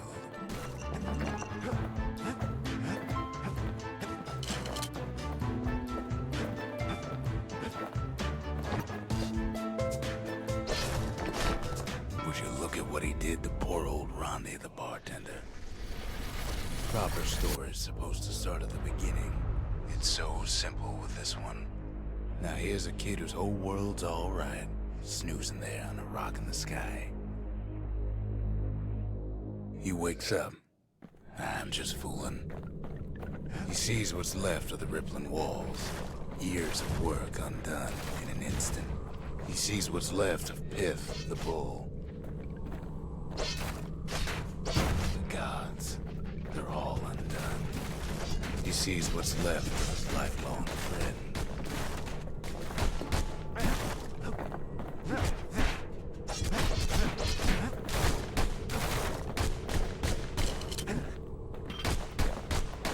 His friend, he's come undone too.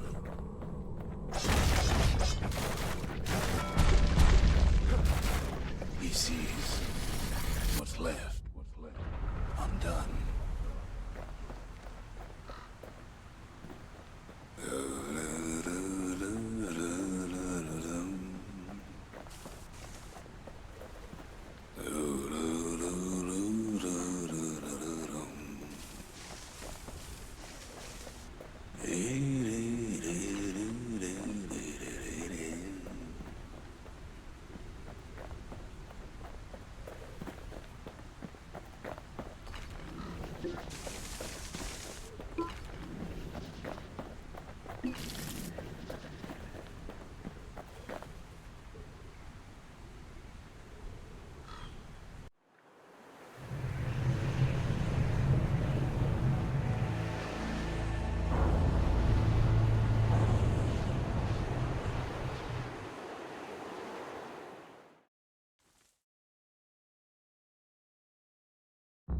Thought we'd lost him, but he finally comes to.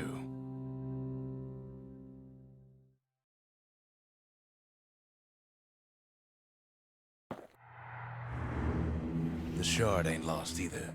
Not anymore. Now to find a ticket out of this hole.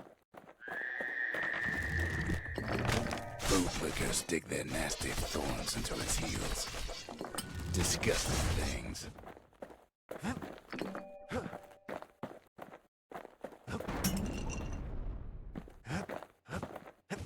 You ever heard of a lung blossom?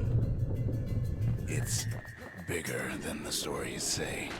The breath on that thing, like a scumbag sprung a leak.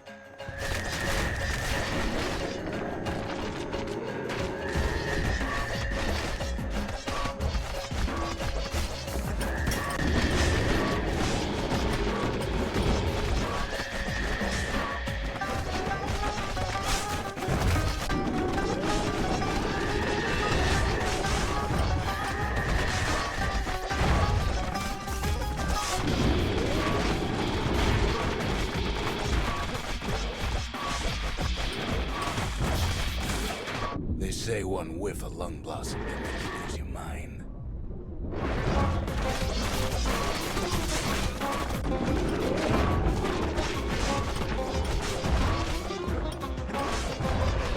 Well, a kid prunes it down to size somehow.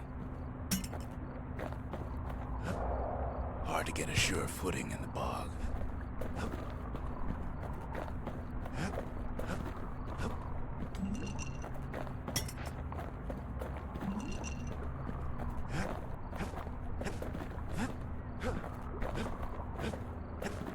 Mother only knows what happened in the bog. Kid never much cared to speak of it.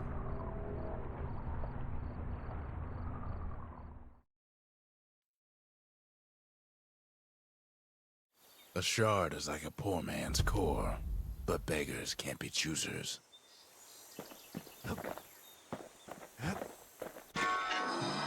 That's it.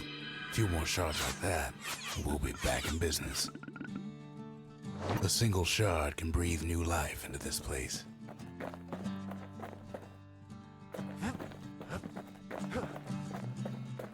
The shard's got enough juice to spruce up any of these places.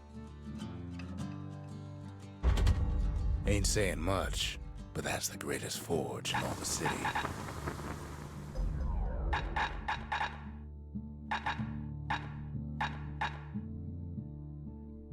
Takes a lot of moving pieces to make a dependable sidearm.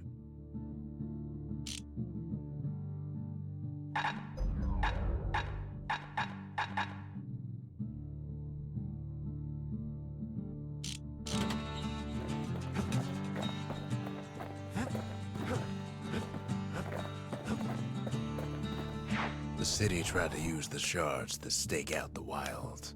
So much for that plan.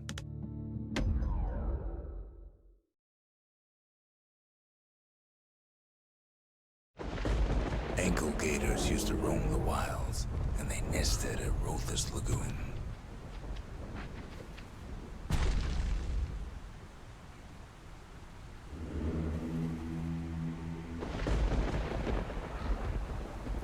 Many a tale folks used to scare their children straight originated here.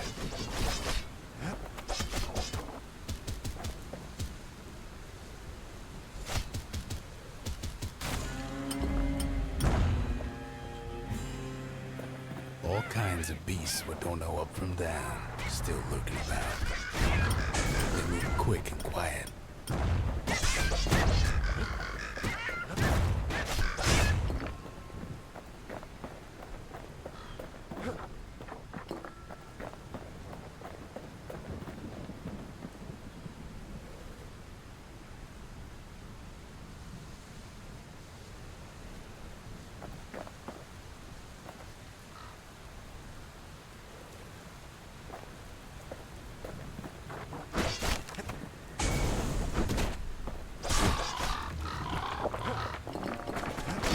Even the brushers learn to fear this place.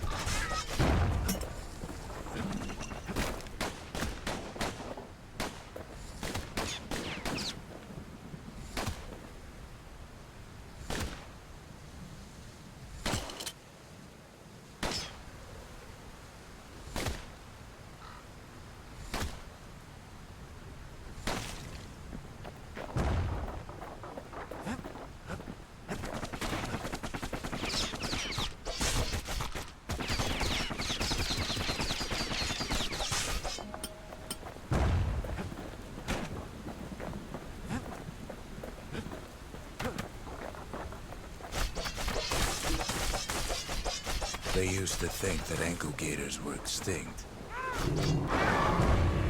Well, they ain't. One of them's been living in the tall grass. They called her Queen Anne.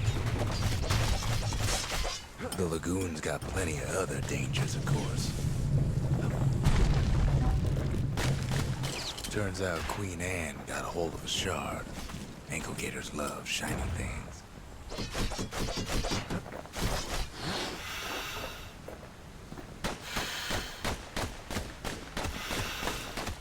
Know what smells worse than an ankle gator's breath? A stinkweed.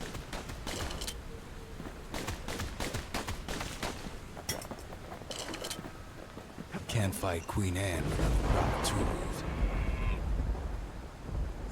The brushers use their pikes to keep their distance around here. Now the kid can do the same.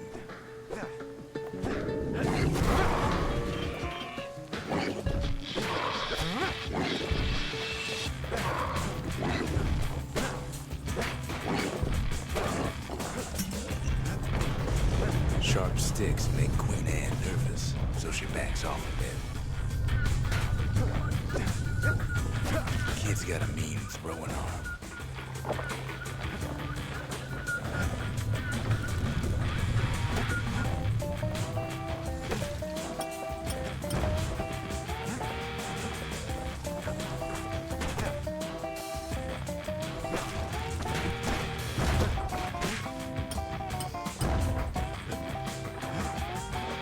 Those pincushions been living off the ankle gator scraps.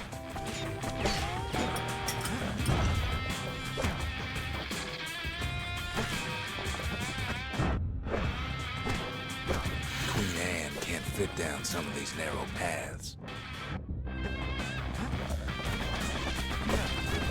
Queenie leads the kid into some kind of twisted trap. One bad step in that tall grass and he's Queen Anne's lunch.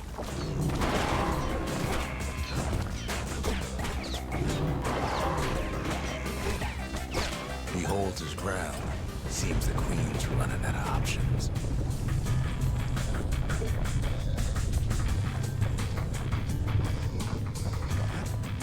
The closer you get to an ankle gator's lair, the thicker the tall grass grows. Kid's gotta make a run for it. Those leaping lunkheads don't like Queen Anne any better than the kid. That old gator's right on his tail.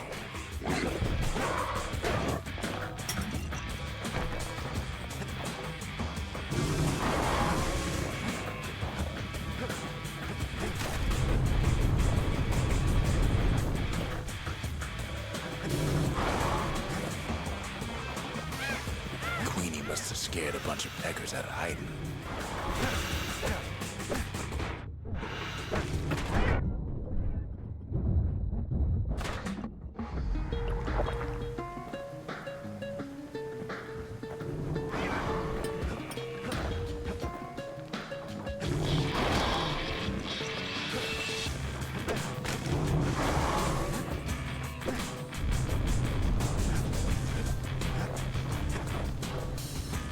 Ankle gators don't much care for their young.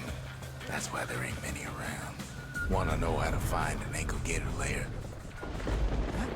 You use a kid as bait.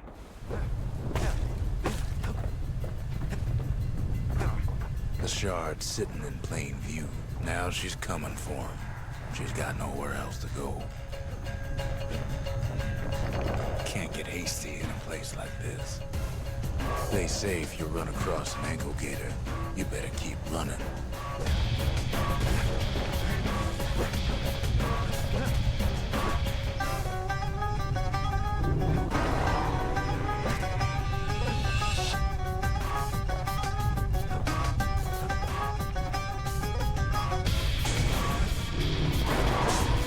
She's starting to get annoyed.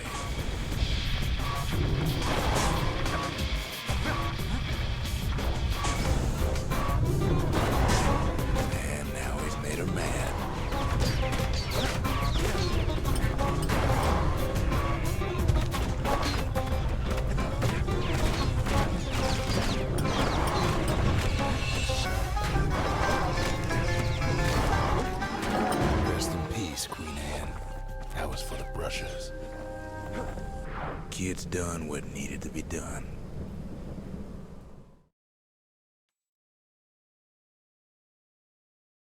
Queen Anne's reign is over.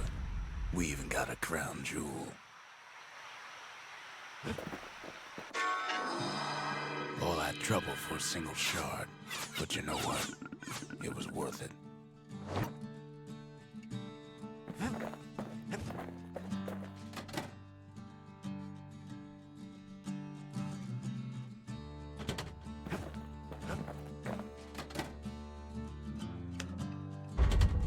Just the occasion to crack open the distillery's private reserve.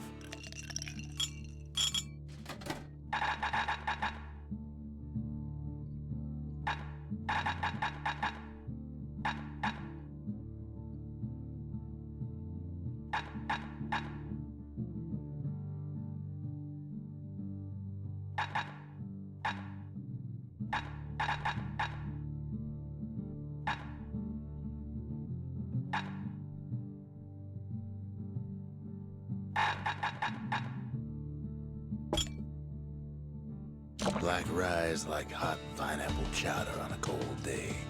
Brings back memories. They said Queen Anne was just a folktale. Now there's living proof she ain't.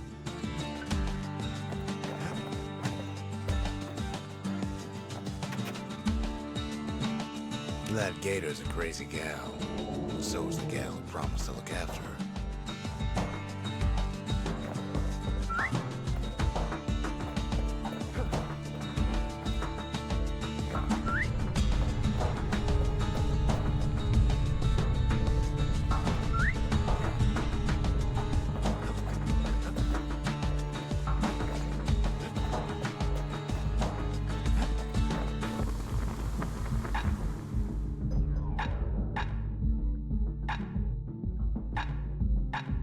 To fix a brusher's pike, you just need a good length of knife bark.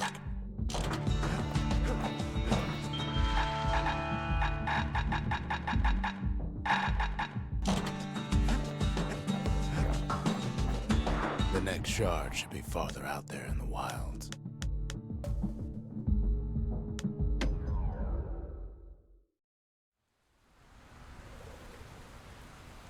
To prepare for the wilds, Ceylandia's brushers practice at Camp Donce. Had to navigate a maze of pincushions with nothing but a pike.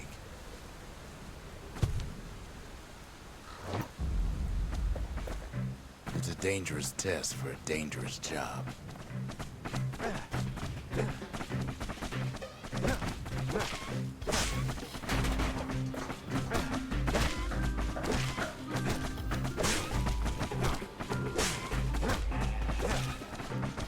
Health tonics were off limits at Camp Donce.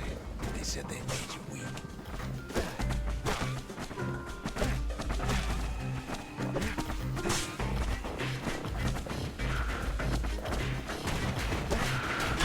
Sometimes the course was brutal.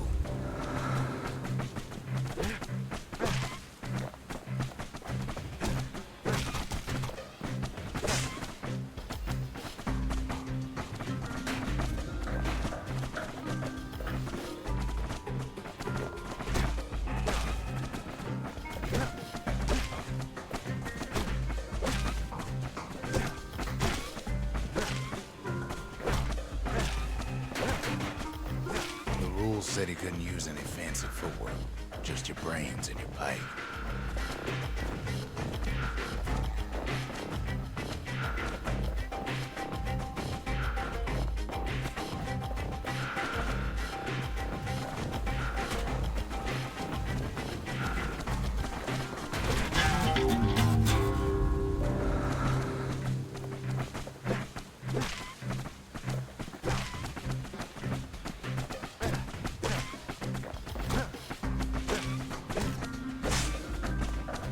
Just getting through the course in one piece was an accomplishment.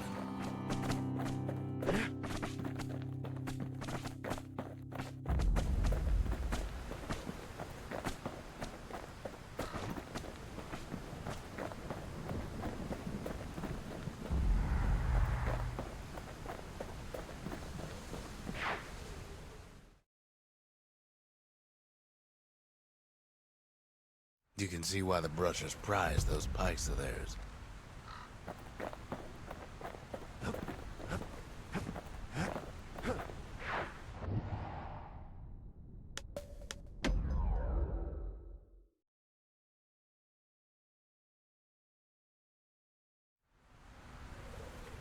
Know how Ceylandia became the richest city in the world? 2 words. Point Lemaine. If the wilds could ever be tamed, it was gonna happen right here.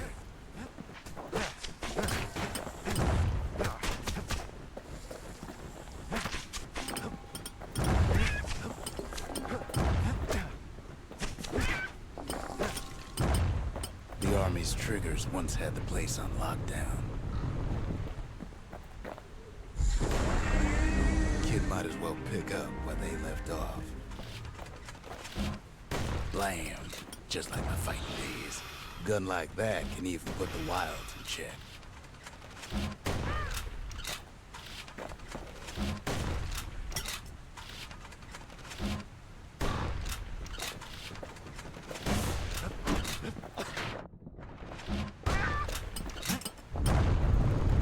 Point Lemaine seen better days for sure, but it ain't done.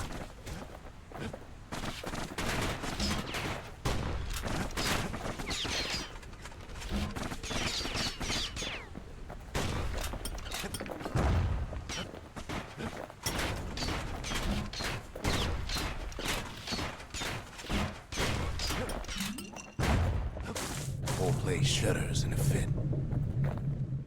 The grand rail of Point Lemaine. Not only is it still there, it still works.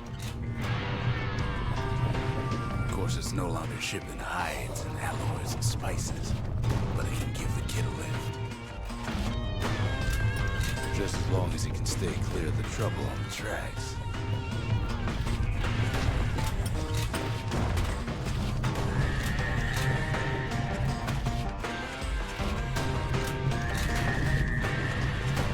Grand rails all grown over with things the Calamity chewed up and spat out. Things eager to take back their turf.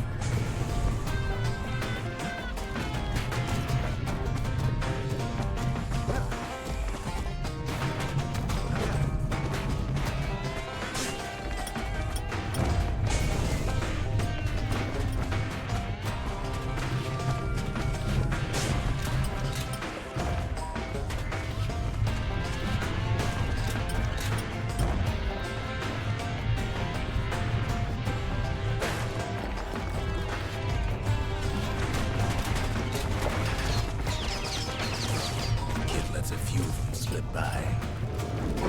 Lunkheads settled in like they own the place.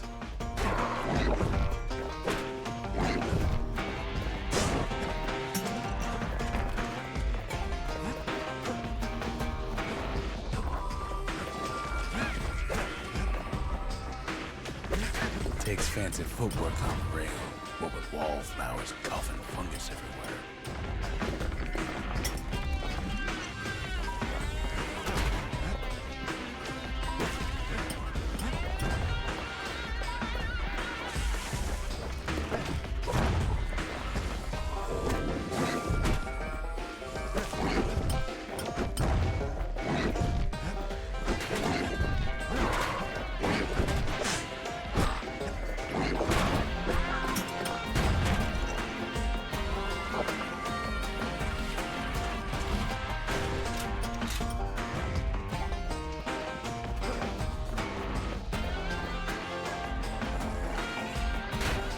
Of course, the Grand Rails seem much more fighting in bygone times.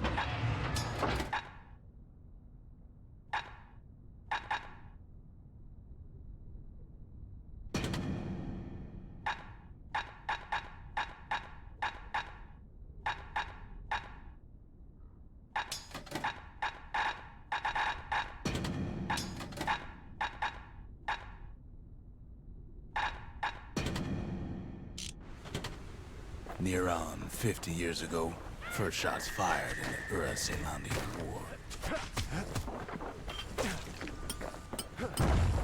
It was right here that Zulf's Ura forefathers decided to mix it up.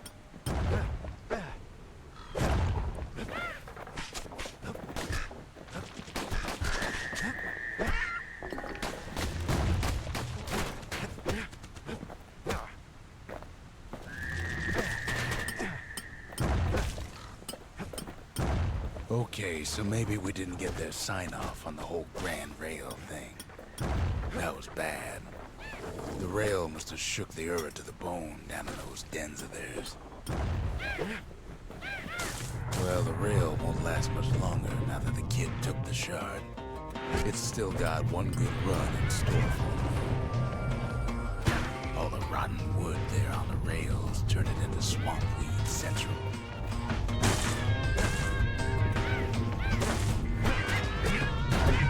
Ever tried dancing side to side while holding your breath?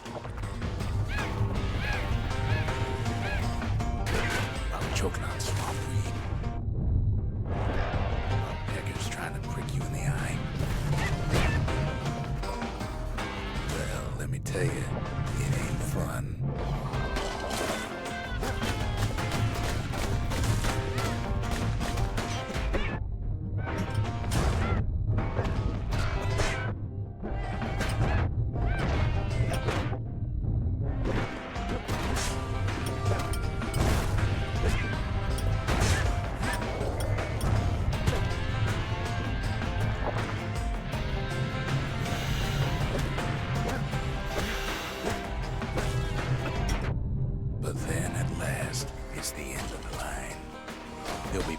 swamp weed out of those boots for days.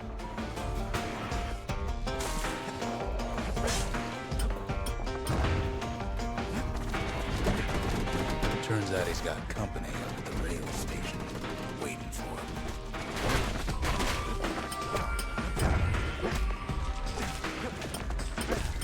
Not just another wallflower or pincushion, mind you. At first he thinks it's Zulf. Turns out he's wrong. This is for you, says the man. Then wham!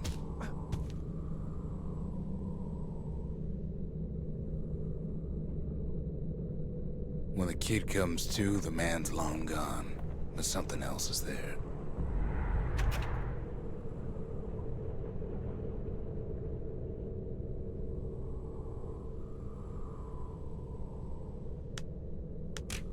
The only words Kid recognizes on that parchment are for Zia. Well, what's a kid to do? He took the shard, he took the hit, and he took that note.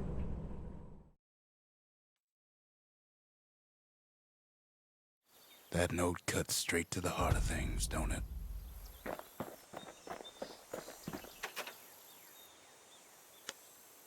Finding gourmet ingredients ain't easy these days, but we'll take what we can get.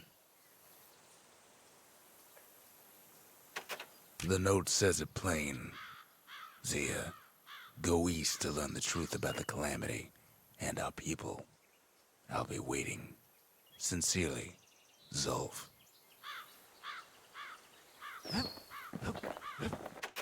Zulf's messenger was one of his people.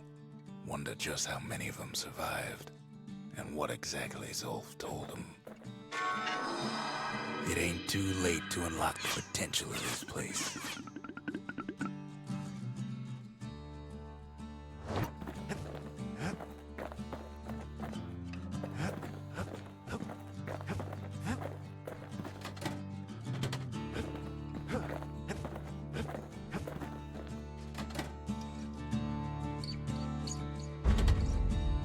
Awful big lost and found under the circumstances.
It wasn't fixed, it was unbroken.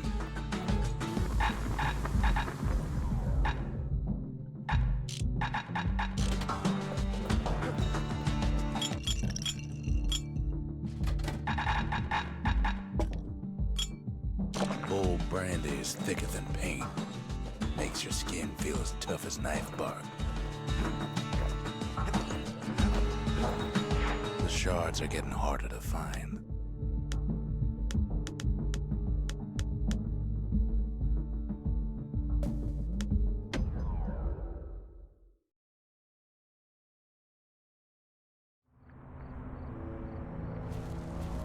Not everything blew up in the calamity.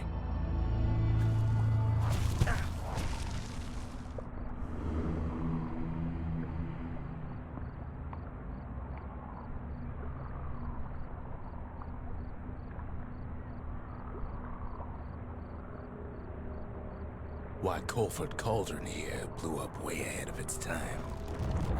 The cauldron boiled over some 300 years ago. They say it filled the skies with ash and the lakes with molten rock. If you wanted to survive something like that, you had to learn to adapt.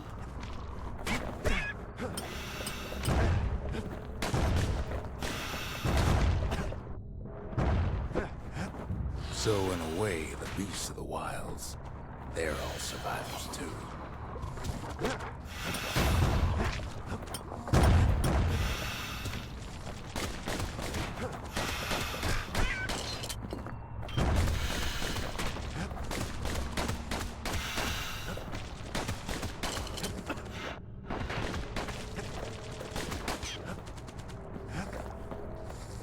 It takes a certain stubborn pride to keep on living in a place like this.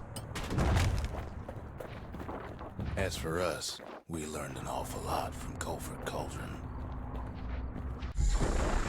That learning led to some interesting inventions. The raw power of the world fell right into our hands.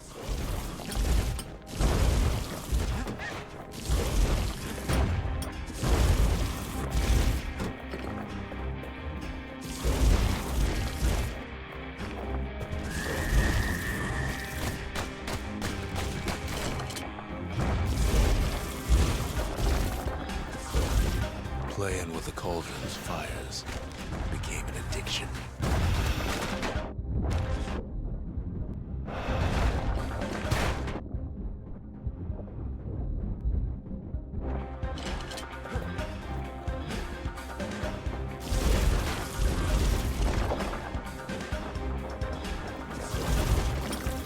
Sure, we dusted off a good many secrets out here.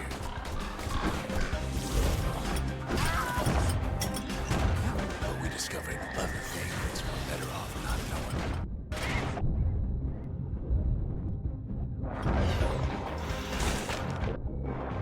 Taste the air so hot it sticks to your lungs.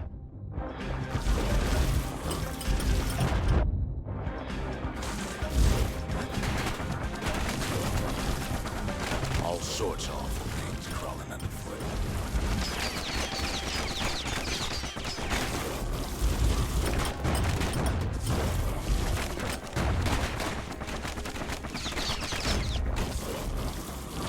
You can cook those things, but you can't eat them.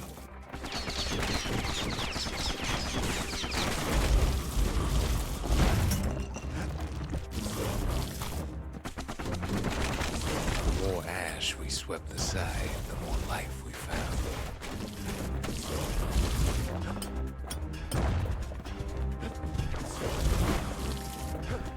We kept on sifting through the cauldron's secrets anyway.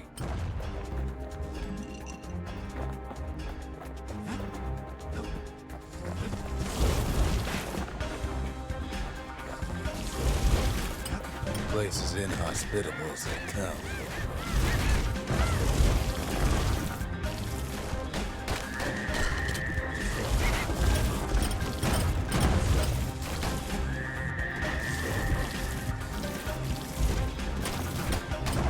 But still, we pressed on.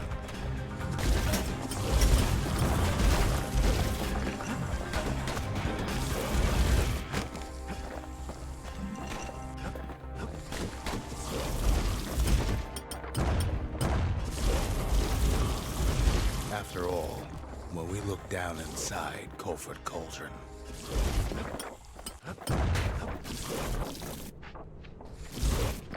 look down through all the smoke and flames,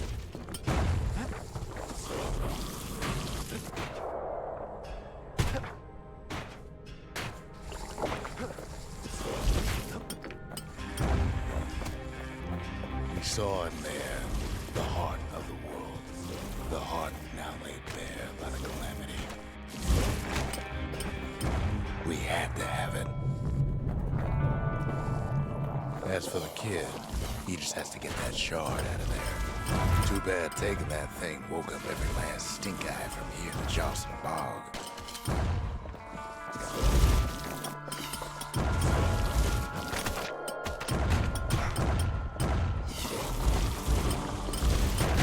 Kid gets thinking he's got to trek all the way back around the cauldron. Luckily, the cauldron cooked up a little shortcut for him. Sure, it ain't the most convenient path.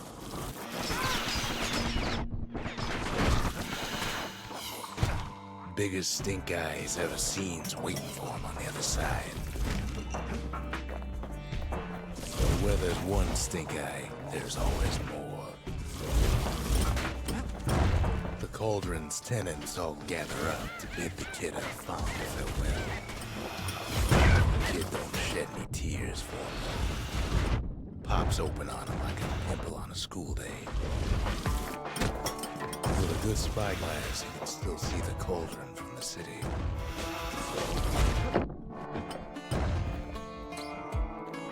But all the fires died out. There's nothing left of it.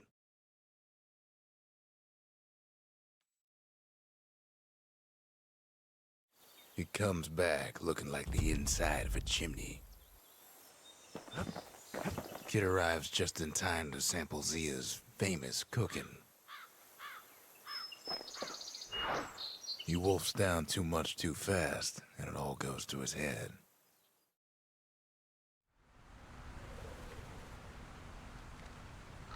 I've said a lot about the kid, but he ain't the only one wrapped up in all this.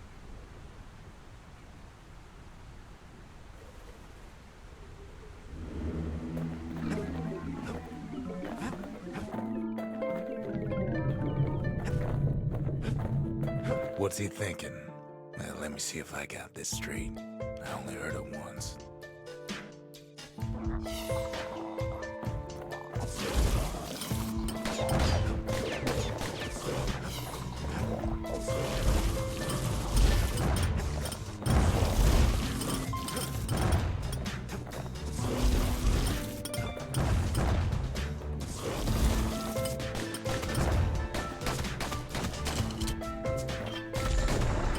Once there was a normal Ura girl, but she wasn't born in the Tassel terminals like the rest of her people. She was from Celandia.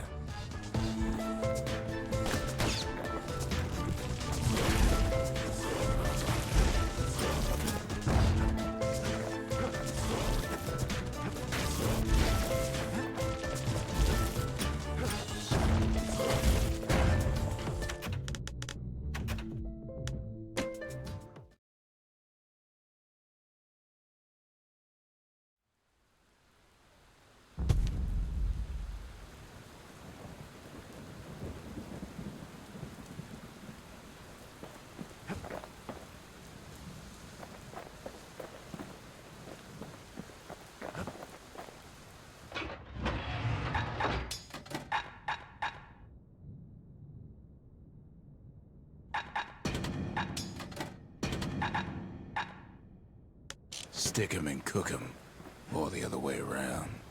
Makes no difference.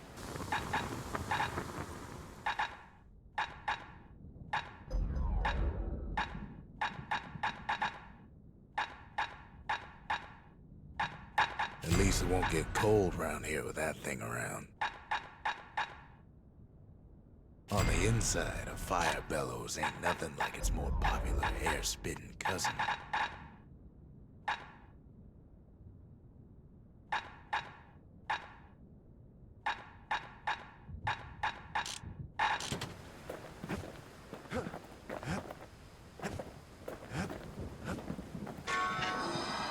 The shard works like a charm. You can hear the monument's heartbeat again.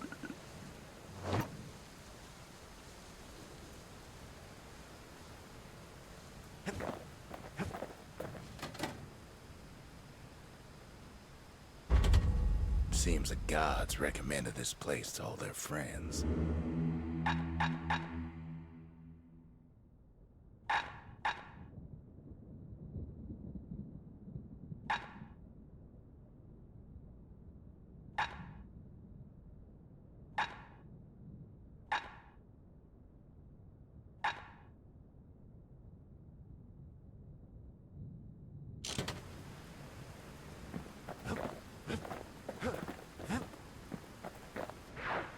Just can't get enough of that good home cooking, can he?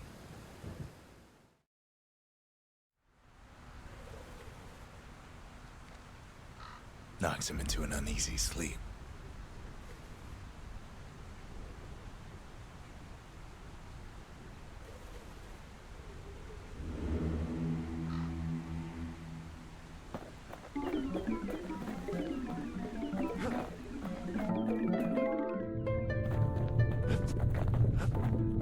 What's he thinking? Well, let me see if I got this straight. I only heard it once.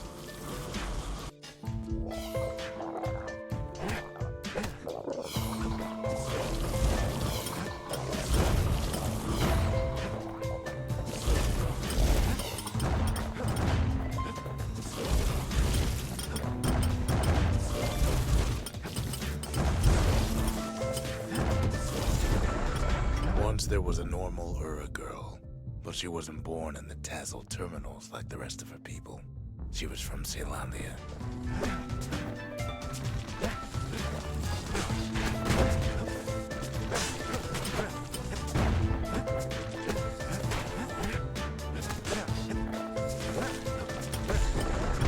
Her folks were orphaned in the war, taken in and raised inside the city, on condition they would never return to the terminals.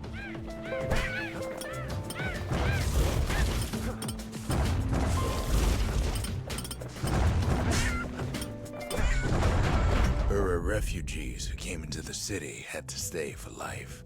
It was a way to reduce the risk of city secrets leaking out.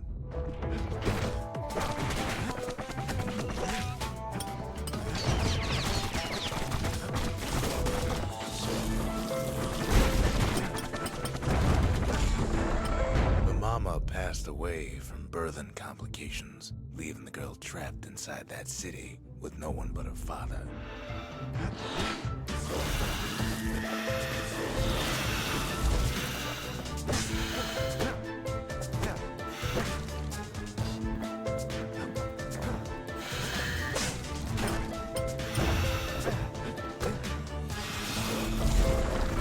Her father was sharper than a brusher's pike, so he got a job working for the city's mancers. His daughter barely saw him.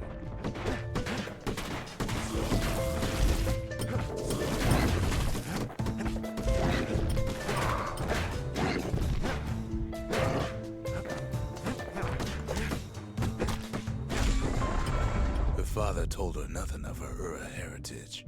He told her nothing of the mancers. It's for your own good, he said.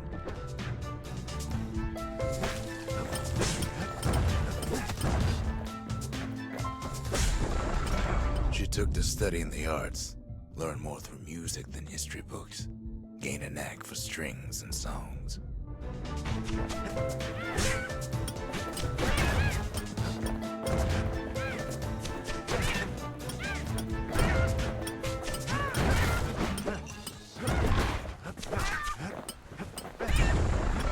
At first, she tried to be like other girls, but her classmates spread word that her father was an Ura trader, selling out the city.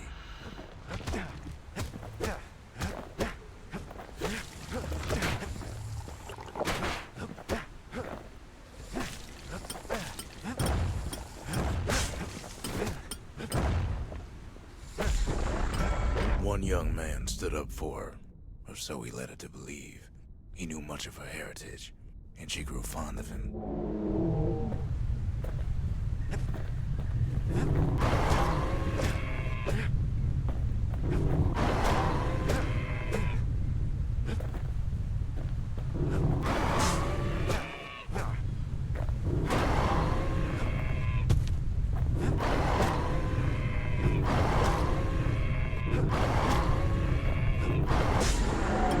The young man convinced her to take him to her family den to meet her father. Spoke of how he wanted to meet a man from the terminals.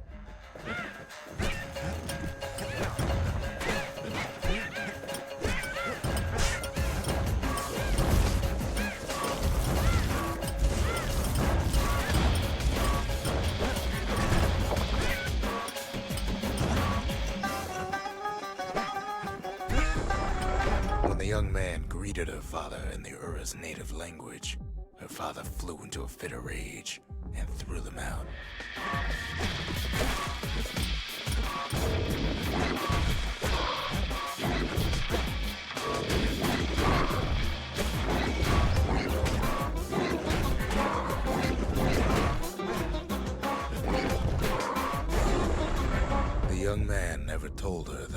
Aura's native language is not to be used by foreigners.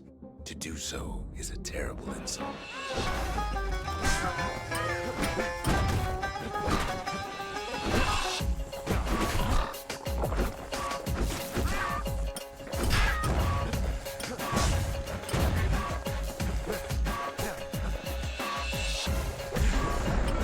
It was then that she decided to escape. The two of them could flee the city together and go to the Tassel terminals.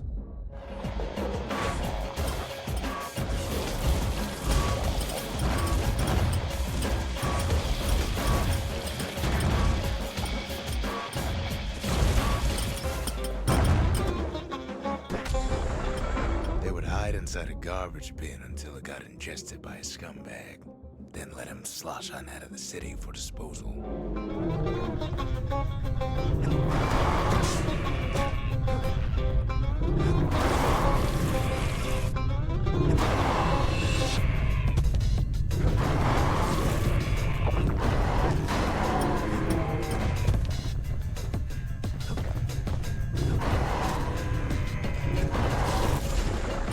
Her plan almost succeeded, but the authorities were already there when that scumbag sidled up to the city walls.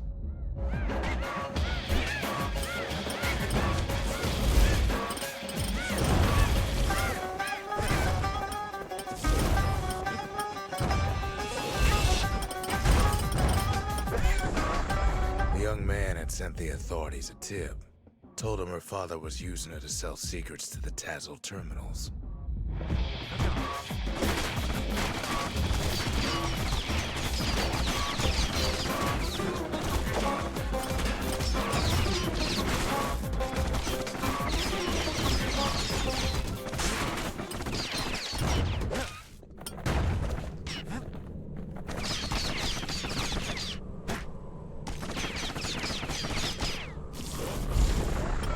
She and her father were arrested for treason, but her father got a deal. Returned to work for the Mansers, and she'd go free.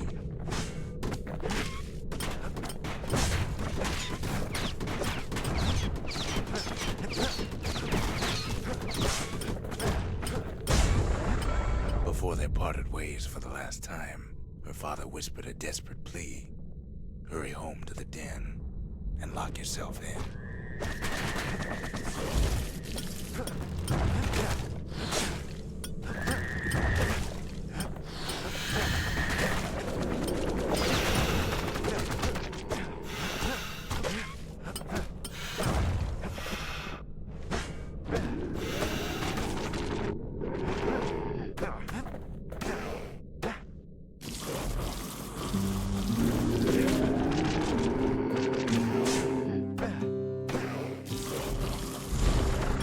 She did as she was told, and deep down underground inside that den, she found a journal written in her father's hand.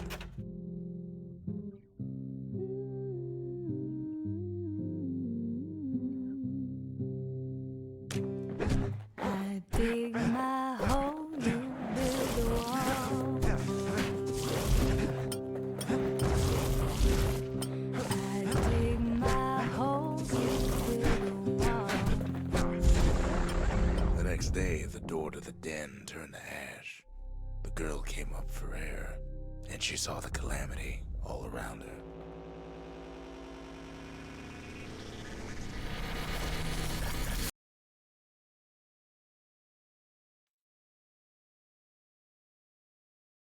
When the kid wakes up, his world's still in pieces, just the way he left it.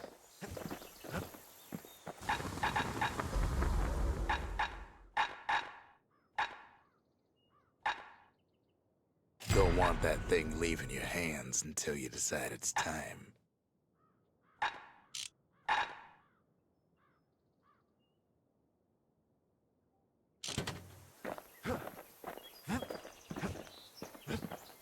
We spotted a pecker carrying a shard to Mount Sand.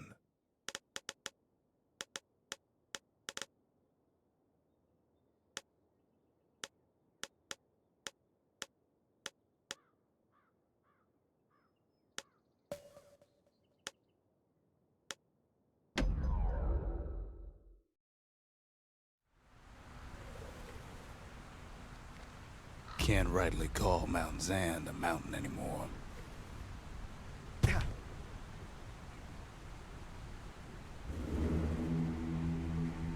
There's no more mountains now. There's no place left for the beasts of the wild to go.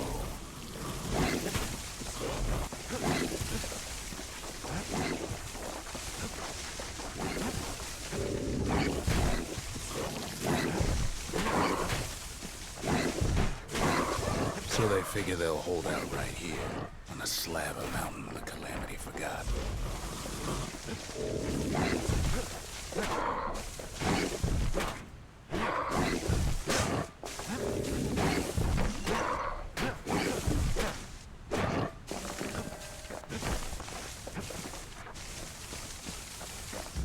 Good thing for those beasts the Calamity saved leftovers.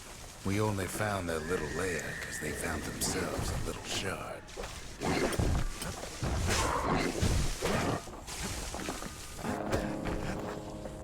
The creatures of the wild, they've been building a bastion of their own. It's a delicate situation.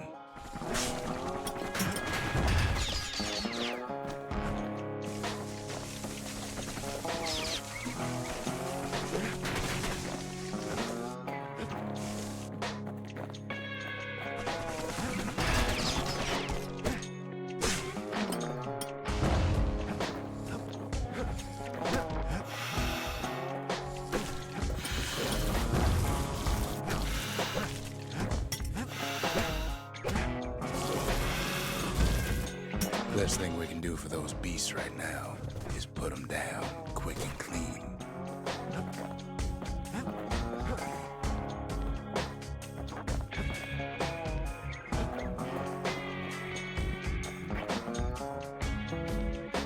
There's only one kind of mercy left these days.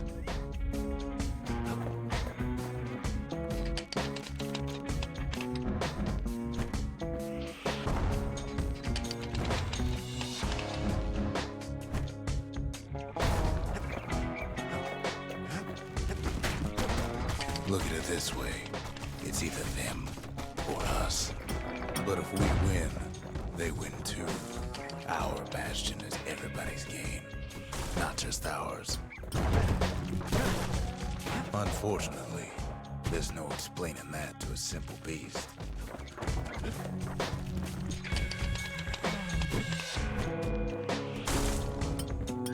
Those beasts been hard at work fixing up the place.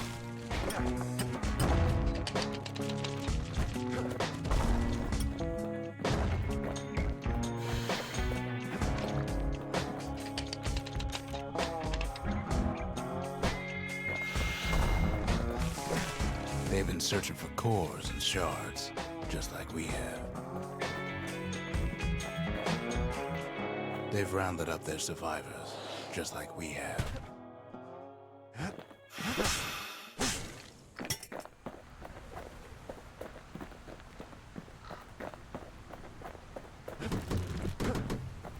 Maybe they've thought about turning back, just like we have.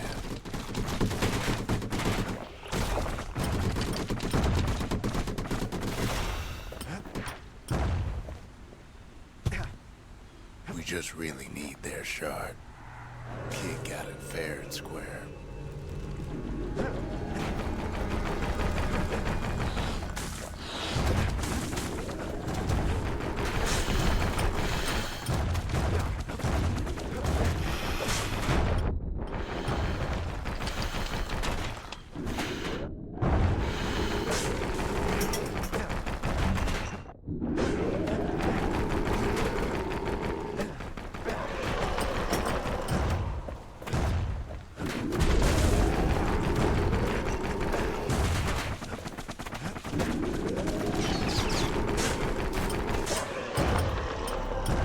That's the way. He's done what's best for him, don't you worry. Don't you worry.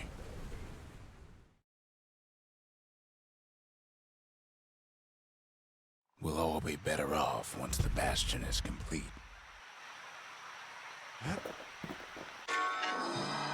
The monument's getting better.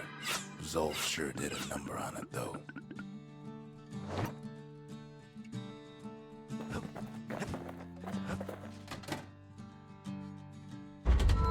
The memorial may be finished, but our part is far from over. The faith. Mother, this one's for you.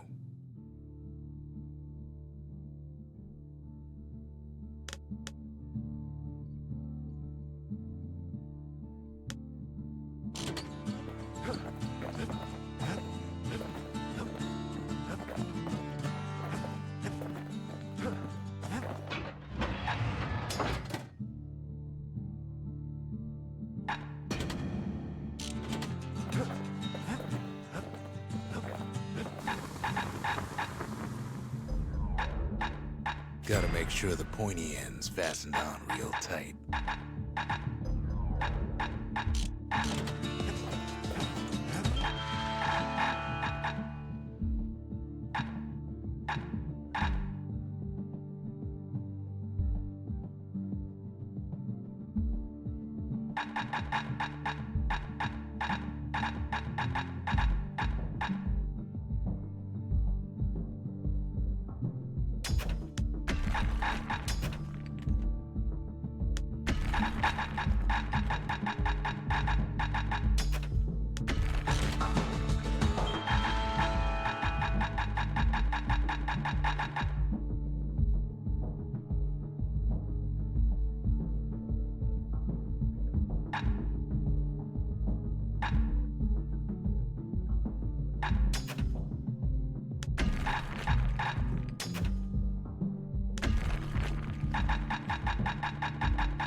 Without an insulated air intake, that thing's liable to blow up on you.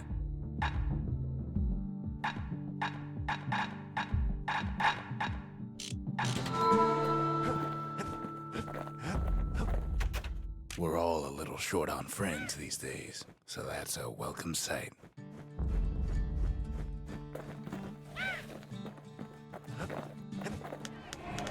The culture.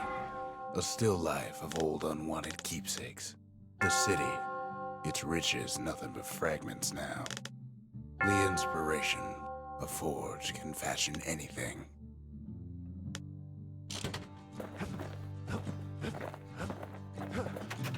They said the wild could never be tamed, if only they could see us now.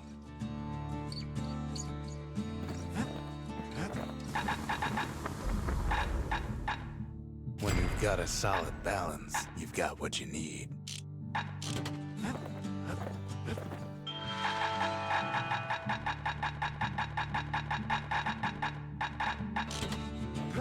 Think the gods are gonna help? You, Drig. The gods never liked competing for people's affections.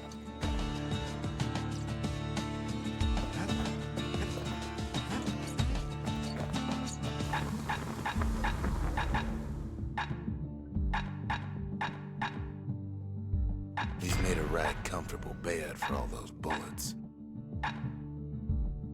That ought to give those dueling pistols a little extra kick.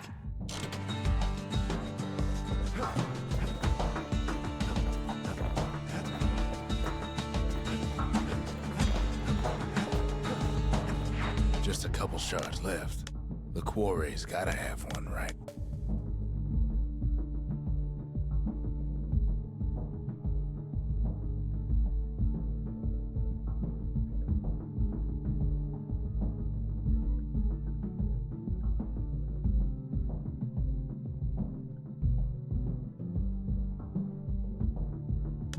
The secret to how we built Caelondia so tall and proud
lies in Burstone Quarry.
Imagine everything you need to build a city like Zealandia.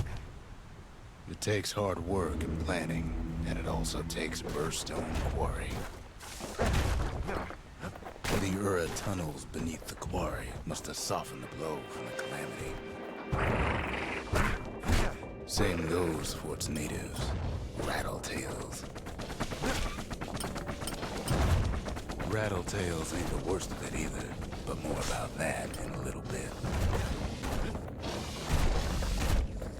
Windbags smaller than the naked eye can see are nested in those rocks. Not only are these rocks a source of life, we found that the oldest ones remember things.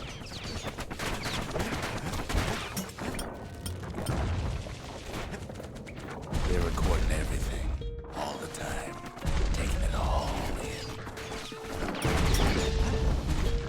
No wonder all those beasts were drawn to the quarry.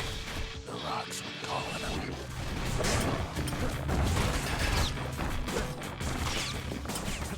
Keeping the quarry free from pests turned out to be a problem. Rattletails kept tunneling in to snack on windbags. Now, why would the Ura sell off such a fascinating place? The Ura always were a superstitious lot. Might be the gods told them the quarry's bad news.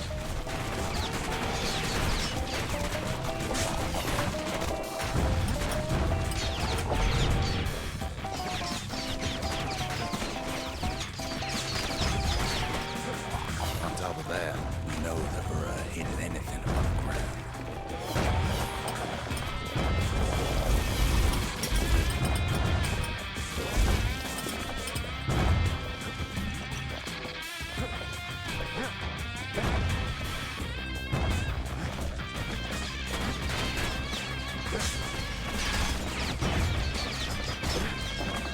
In any case, it's fair to say the quarry was a godsend.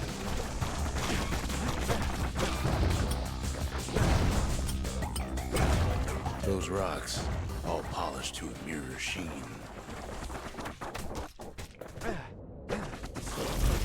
The largest ones, you know as cores. A single core can keep the lights on in an entire city district.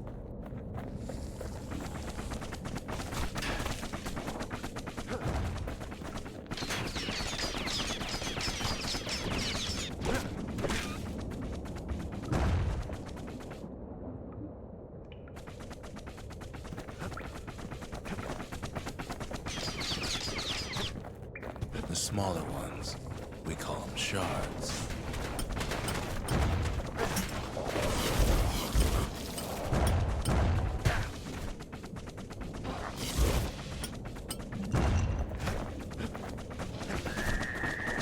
The shard's got a fraction of a core's power, enough to fuel a voyage to the motherland.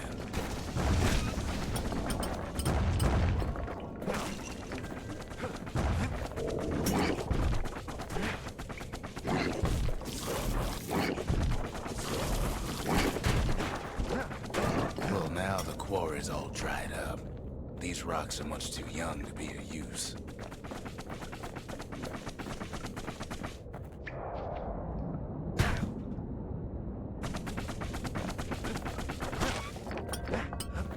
Remember how I said Rattletails ain't the worst thing in the quarry? That honor goes to a beast we took to Colin, Sir Lunky. Massive thing stomped many of our boys. We just couldn't get rid of him. The only thing harder than the rocks in Bastion quarry is Sir Lunky's head. We never could get stubborn old Lunky to leave the quarry alone.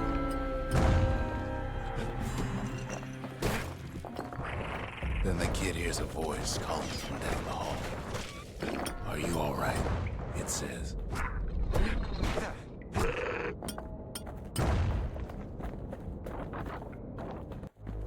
It's him. "I've come to warn you," he says.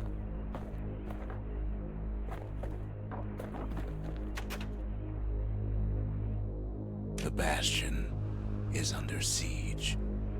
Let it fall. You should not go back.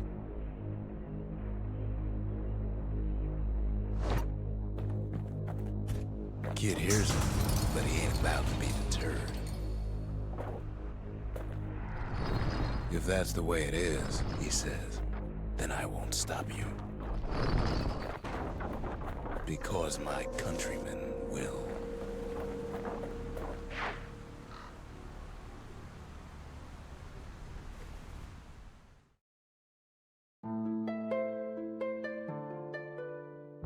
Say what you will about Zulf, but he's a man of his word.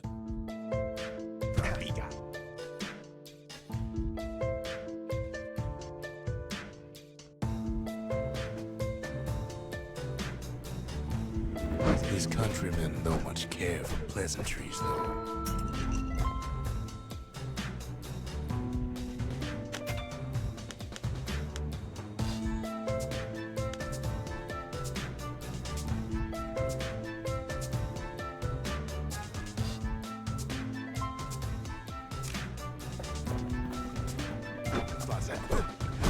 Zulf showed him the way here, and here they came to take revenge.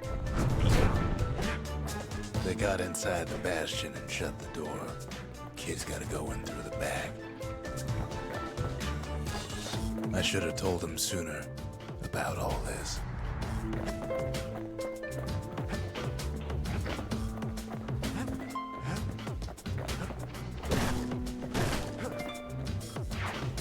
Unfortunately, they broke in, and they started digging their hole. Something wrong sprung out of those holes, and it's eating away this place. We tried to stop it, but we needed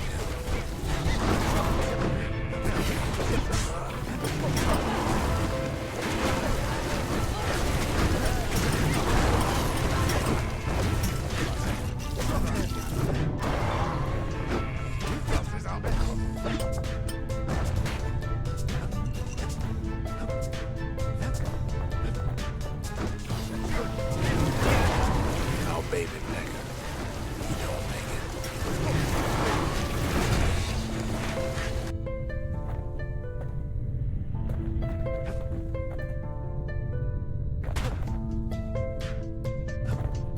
it. Somehow, some way, he sends those Ura packing. Problem is, it didn't matter. Zulf's plan worked.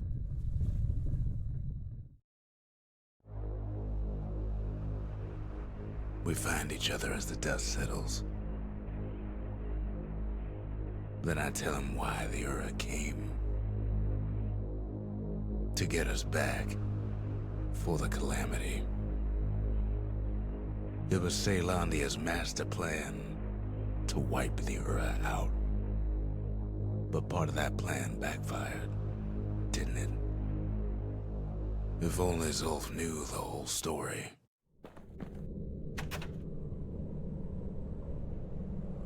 What were we to think?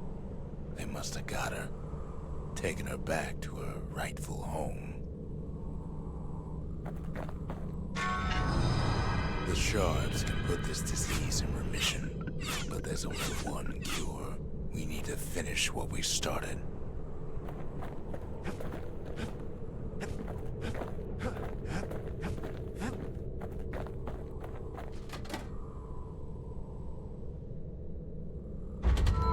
The arsenal's complete, in case we need protection.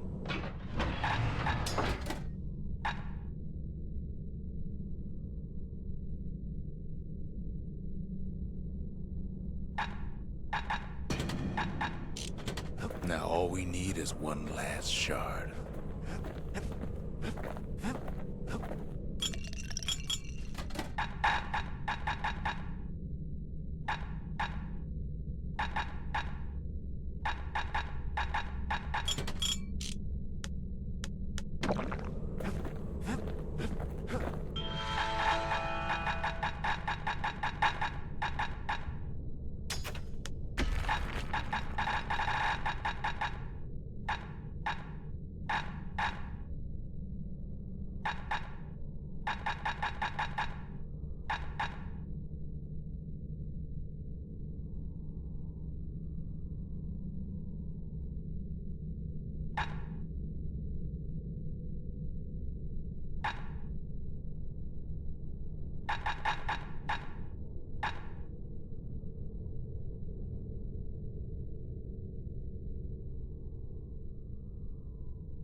Trust absinthe is like drinking a cool breeze.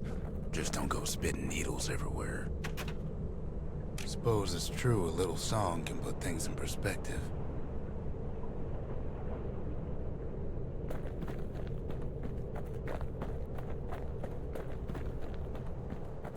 The Ura swooped down from the east. At least now we know the way.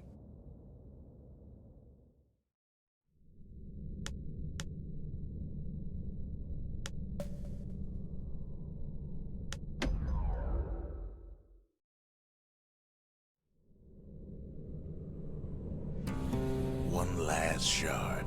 It's all we need to put this mess behind us. And mother, what a mess it is.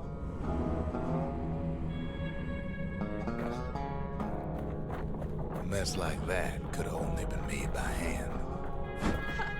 Zolf said the calamity failed, and he's right. The Ura stand as living proof of that.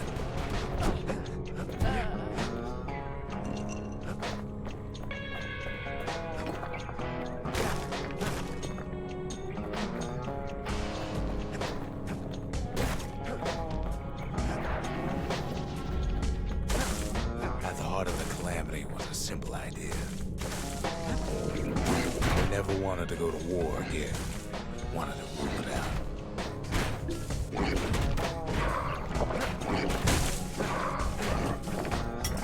We put a lot of folks against that problem. Scientists, soldiers, spies, even me.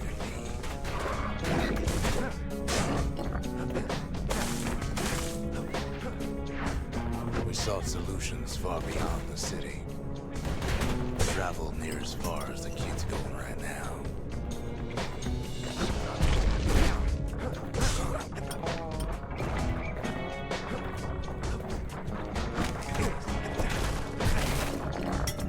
Most of our efforts didn't bear fruit. Then there was a breakthrough, but it didn't come from one of our people.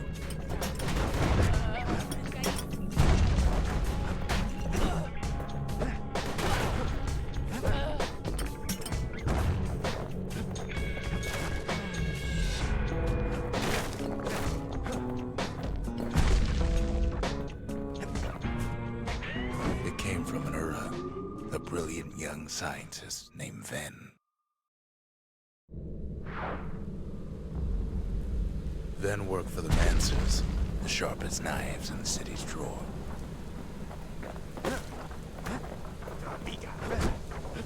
With his help, the Mancers devised a way to seal the Ura tunnels shut in a flash.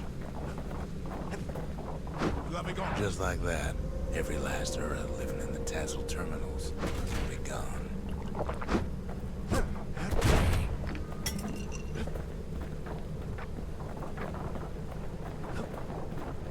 This discovery was never to be used, they said, except as a last resort.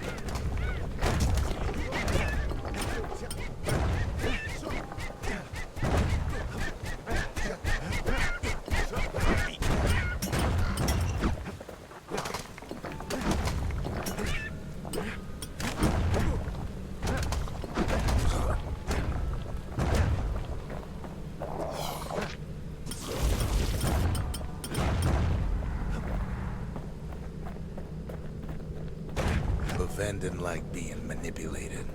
He had plans of his own.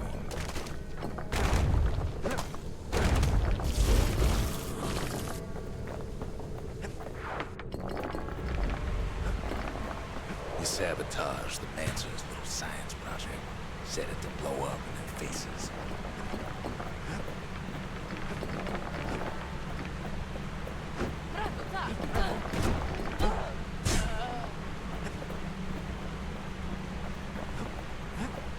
Imagine how Ven must have felt when they finally made him pull that trigger.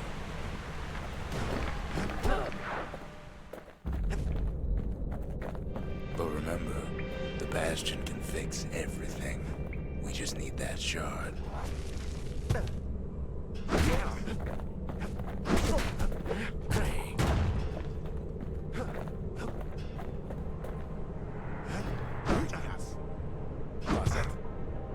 It's too bad the Ura ain't exactly been willing to collaborate on that front.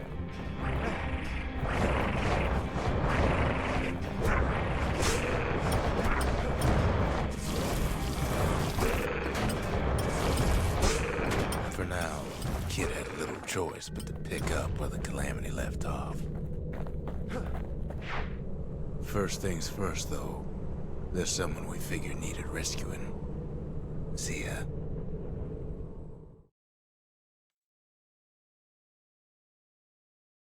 The Ura fell back, no doubt planning the next move, but we knew ours already.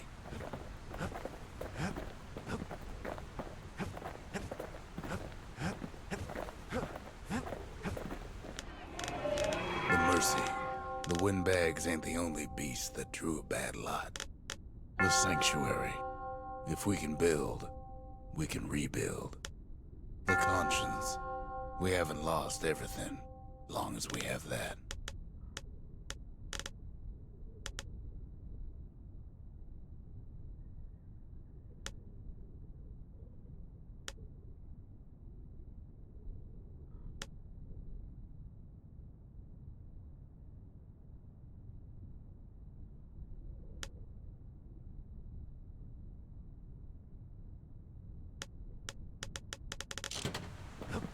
Sometimes I want to ask him, why do any of this?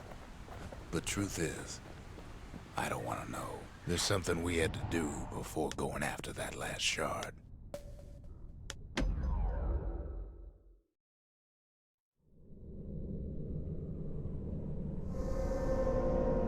Well, now it's personal, ain't it?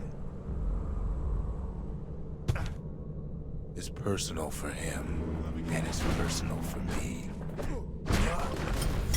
He gets his hands on the care package I sent him.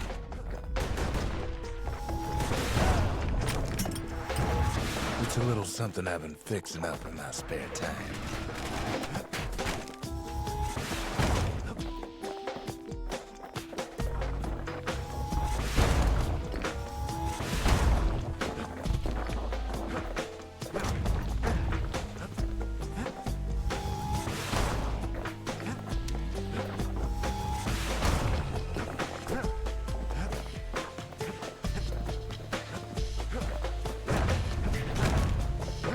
Found a way to keep the Calamity from spreading through Sultan's Hollow.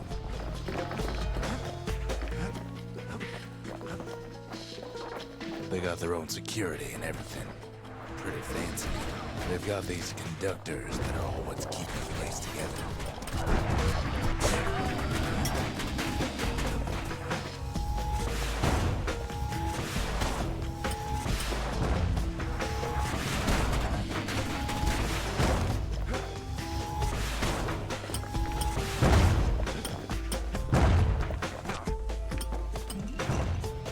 Break enough of those things and the Calamity rocks slink back into the ground.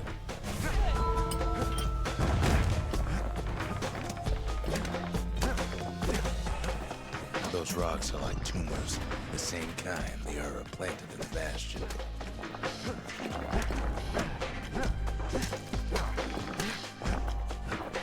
Well, the Ura must be in a panic right about now.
Kid's done using the Calamity's power for now.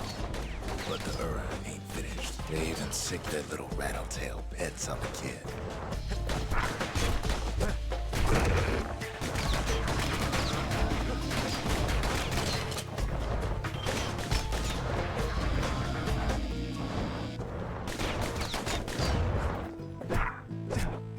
those rodents are just a bump in the road.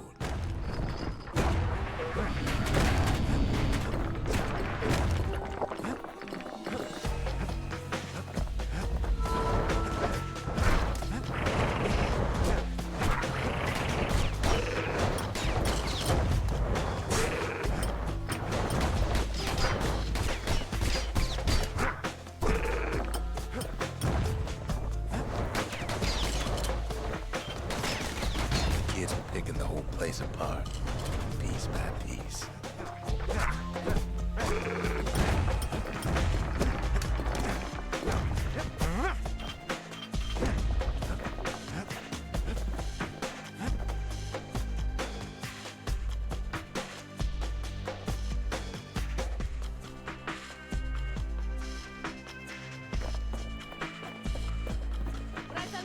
By now, every lure from here to the terminals must know he's in town.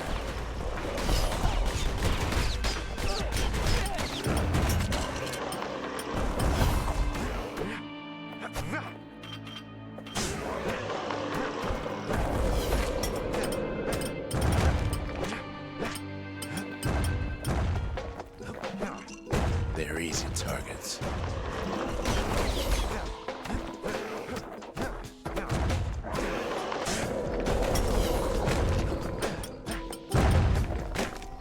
Those calamity rocks must be eating that place apart from the inside.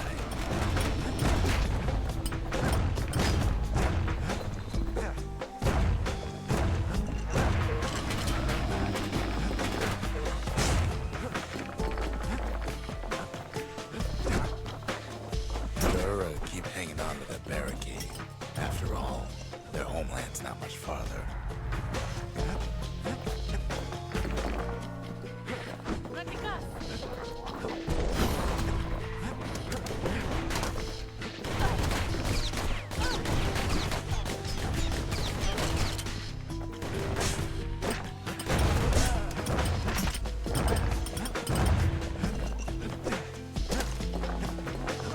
Some of them are downright bewildered about what's happening.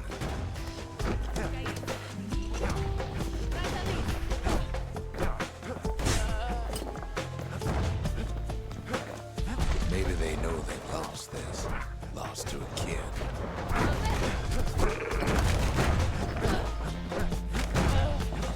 They underestimate us.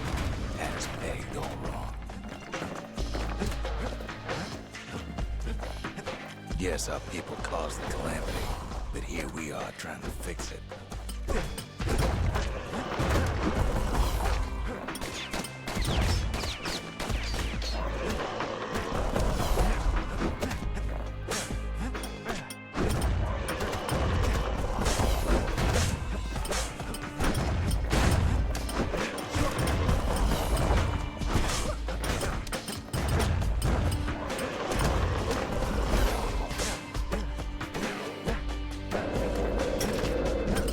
Shame the opportunity for civilized discourse is over.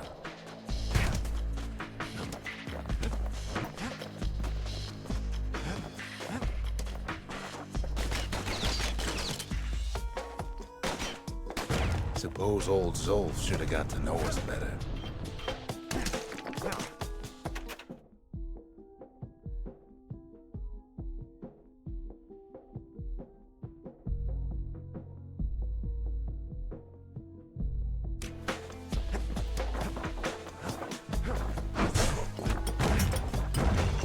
Maybe I should have trusted him. Told him everything I knew.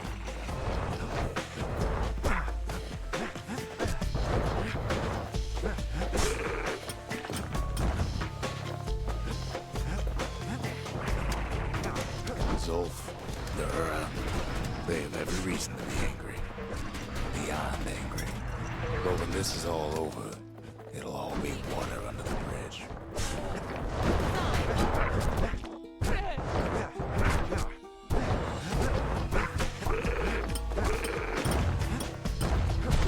As the hour grows desperate, the Ura bring out their big guns.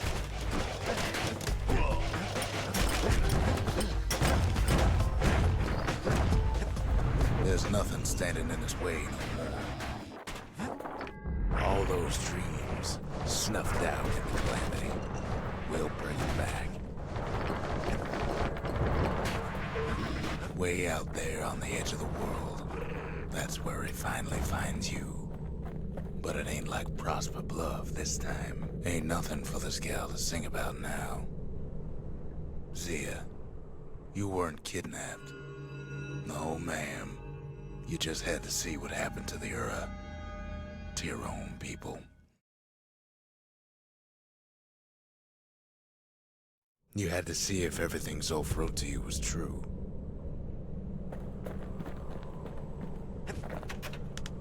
Fix that thing right up, didn't we? Made these goings-on a little livelier. Sure you didn't drop that twangy thing on purpose? Just to see if he'd go after you? They lost everything, didn't they? But they just keep on fighting like that's gonna bring it all back. I don't need to see what happened to the Ura. I'm trying to undo it, remember?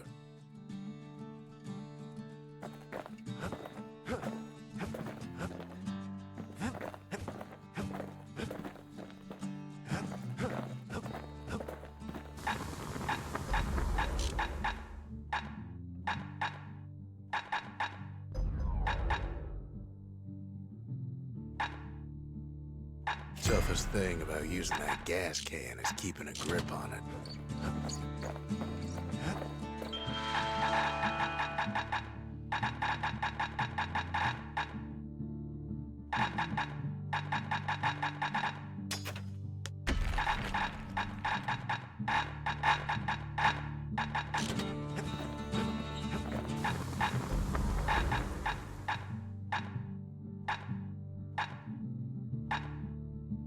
You never guess those things been to the wilds and back.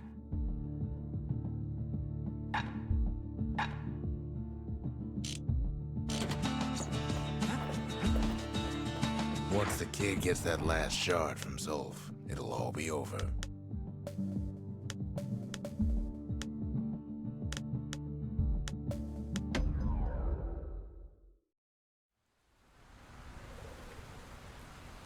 The Brushers were Caelondia's field agents, and their training was harsh.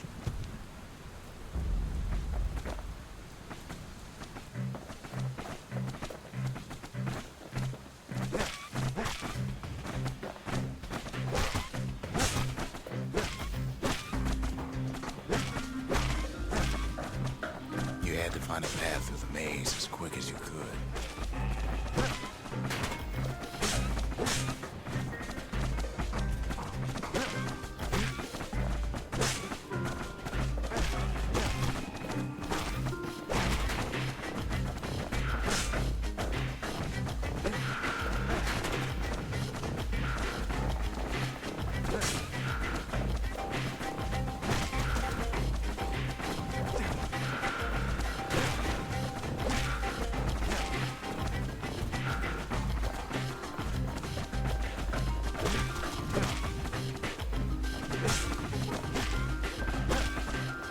One well-placed throw could take out several of those ugly critters.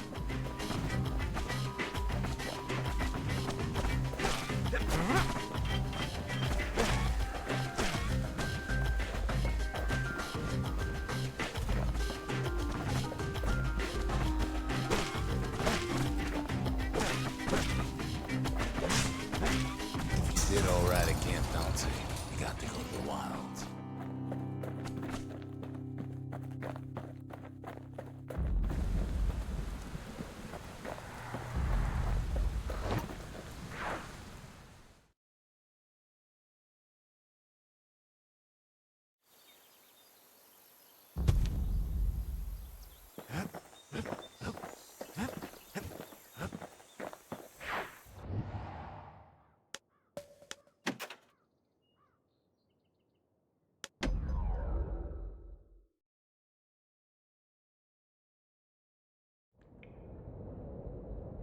I can't hear him at all anymore.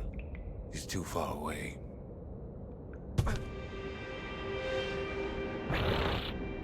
But he'll be all right.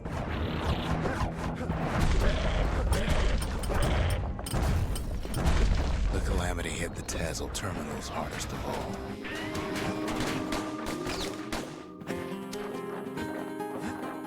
You know why Zolf went back there. All his old friends and family were there. Zolf must be there all alone, just waiting.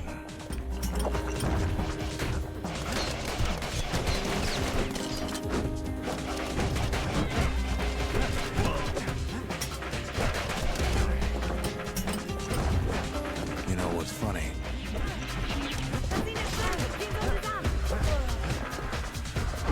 Well,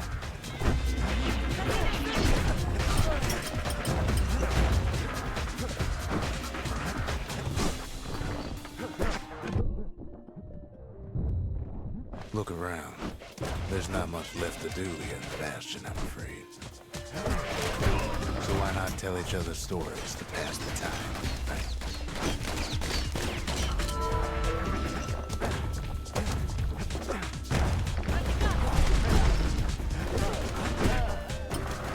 But Zia, there's another reason I've been telling you all this. When a kid brings back that shard, the Bastion will be complete.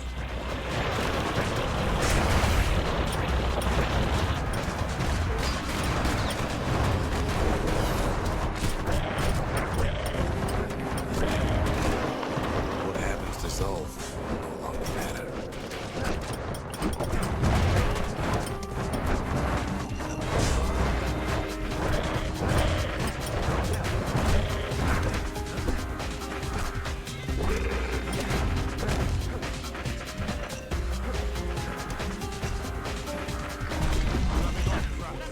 Zealandia will be whole again.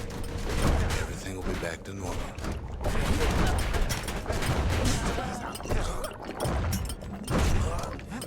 Everyone will be all right. Problem is, we'll all be gone.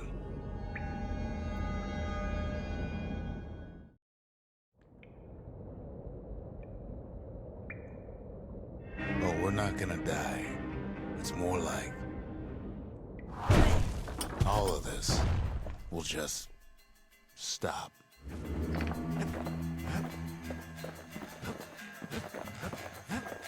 Things will go back to the way they used to be. That's the power of the Bastion. This whole place is a living record of the times before the calamity. The way things were before this story. Good times, right?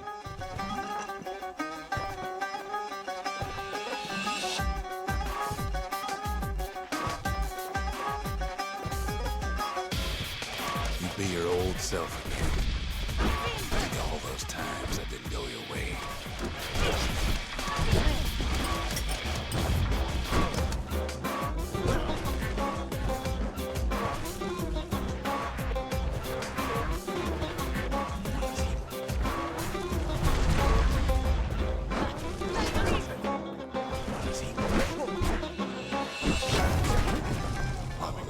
Setbacks.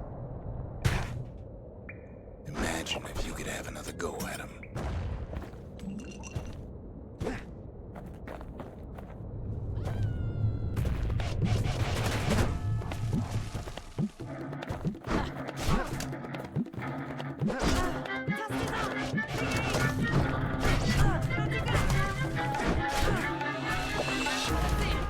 No mistakes.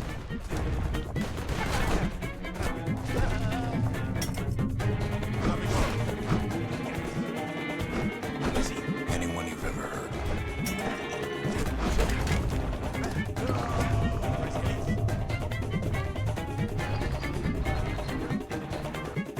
Everything you've ever done, you could do it over. And wouldn't that be grand? Wouldn't you agree? Well,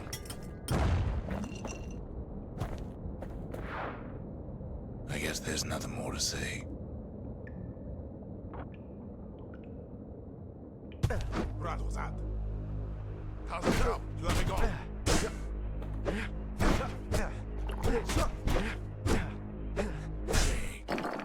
Who am I kidding?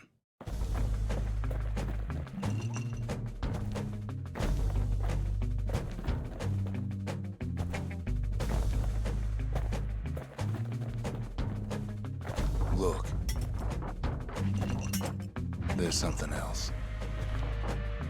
A confession.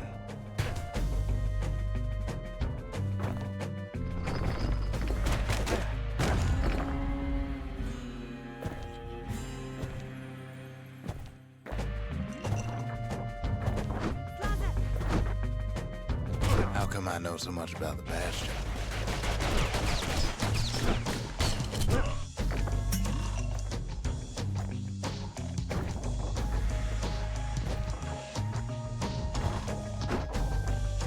Well, I designed the place, but that's beside the point.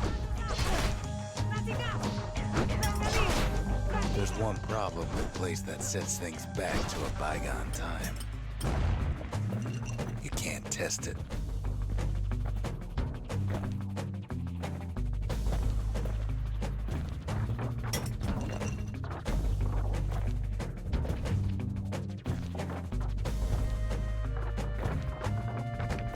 So you're probably wondering if the calamity happened already.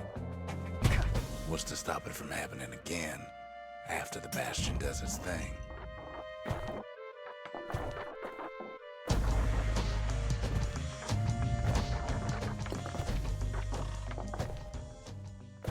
The answer is...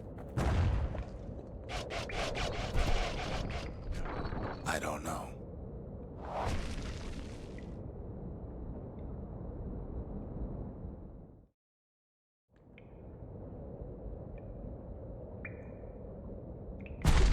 You're wondering if there ain't some other way out of this mess. It's all right. I can tell. But why would you even want another way?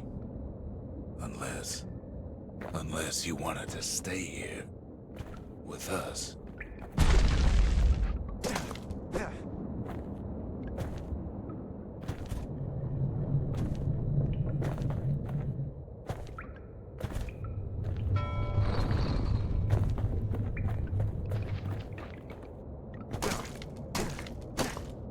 Well, that's sweet and all, but I don't know if I can stick around.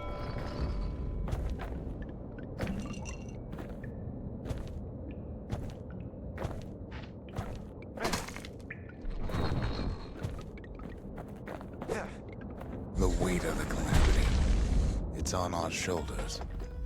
We can't just let it go.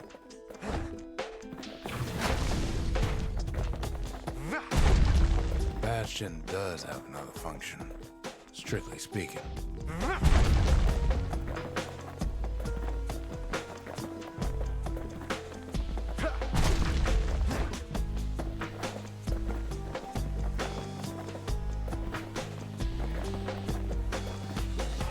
If ever the monument blew out, we couldn't repair it. We could still evacuate. First, we'd round up as many folks as we could carry. Next, we'd detonate the cores, and we'd take off away from here.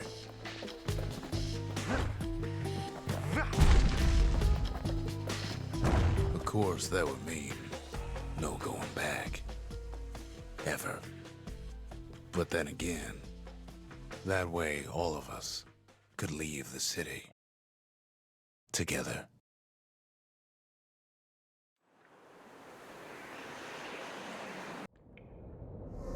You know Zolf and his countrymen won't be giving up that shard without a fight, don't you?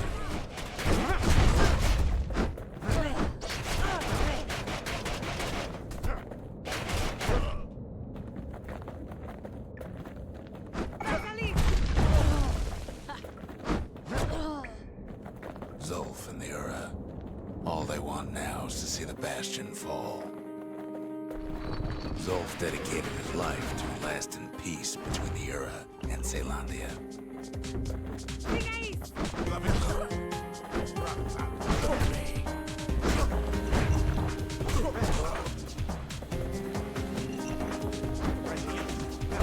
He can't have imagined the city would try to wipe the Ura out.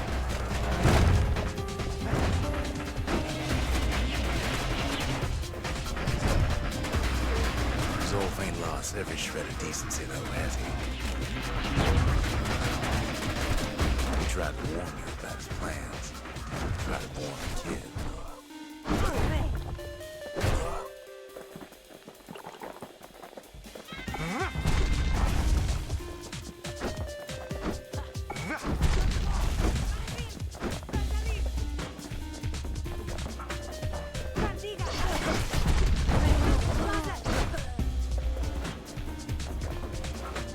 For Zolf, this ain't a personal matter.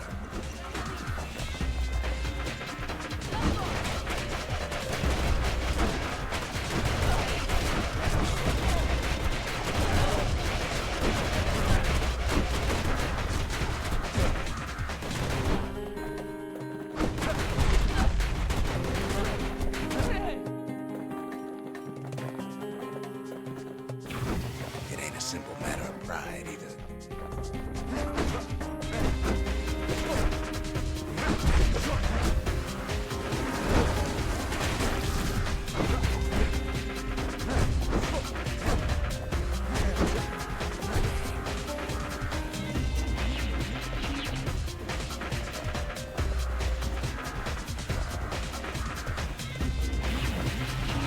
One thing's for sure, Lyra can't be happy that the kid followed Zolf all the way home.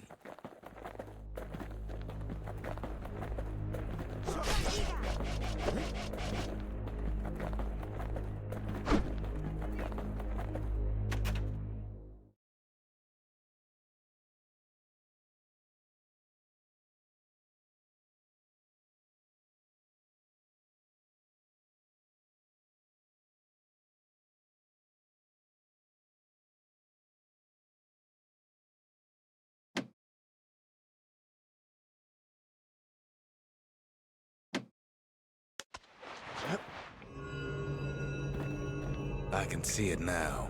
The kid in one corner, then Zolf in the other. Ain't much of a fight.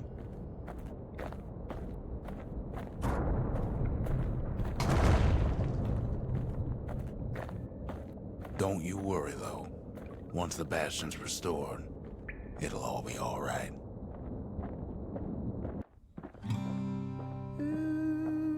You ain't still thinking about that whole leaving the city thing, are you?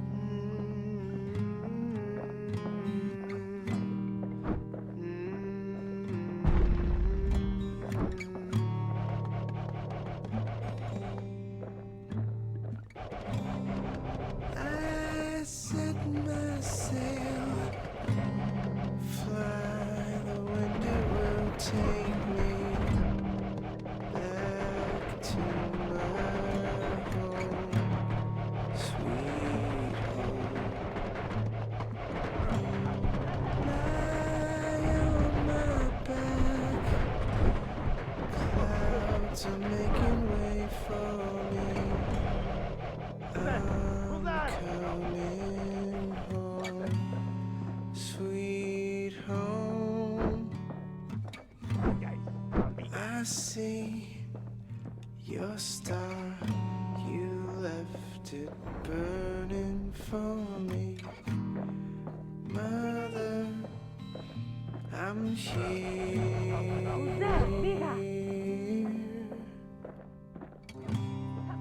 Eyes open wide, feel your heart and it's glowing. Kid's probably dealt with Zolf by now. Come home, sweet home. He reminds me of myself when I was his age. I ever tell you about those days?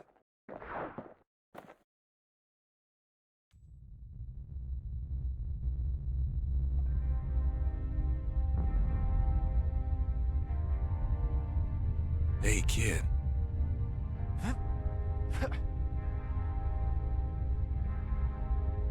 Get up, kid.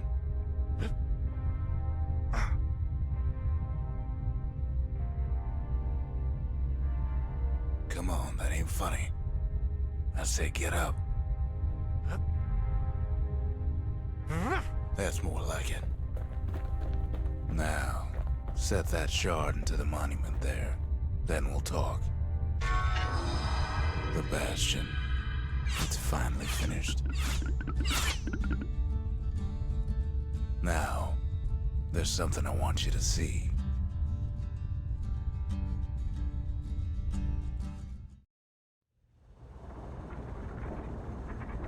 Welcome to the heart of the Bastion. I ain't one for long goodbyes, so here's the deal.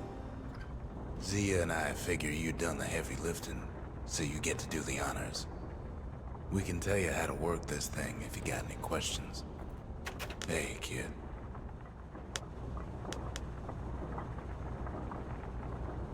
You can undo the calamity here and now.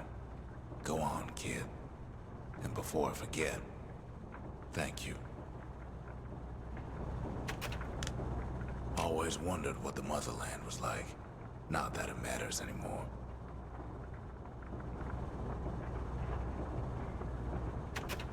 Zolf only brought more ruin to the Ura. No wonder they didn't take kindly to him.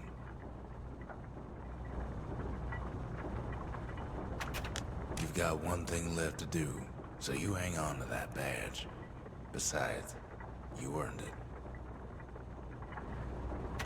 Don't let anything you've done get to you. You can save all those creatures here and now.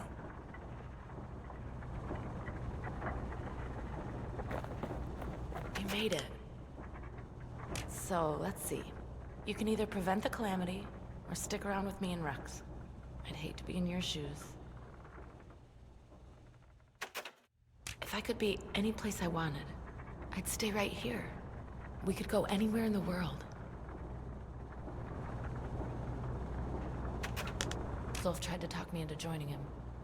I tried to talk him out of it. I guess we both failed. When I finally found my people, I told them we could help. They just took me for a traitor. Glad you showed up. Any moment I'd want to live again happened after the calamity, not before.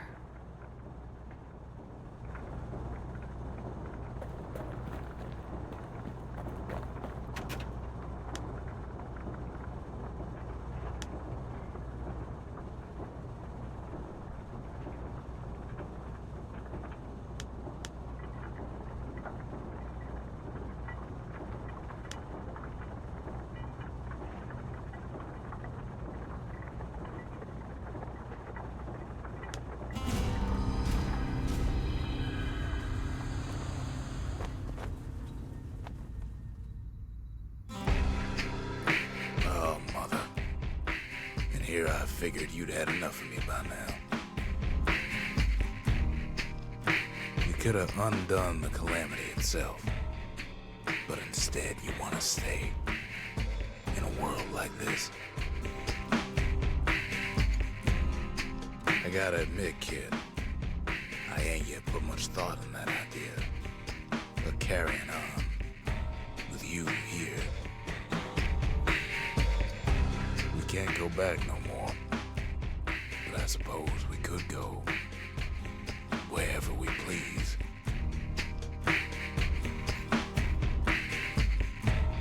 And if anyone's left out there, I sure would like to see the look on their faces when we dock this thing right on that doorstep. Getting ahead of myself, though. I'm gonna need a first mate. What do you say?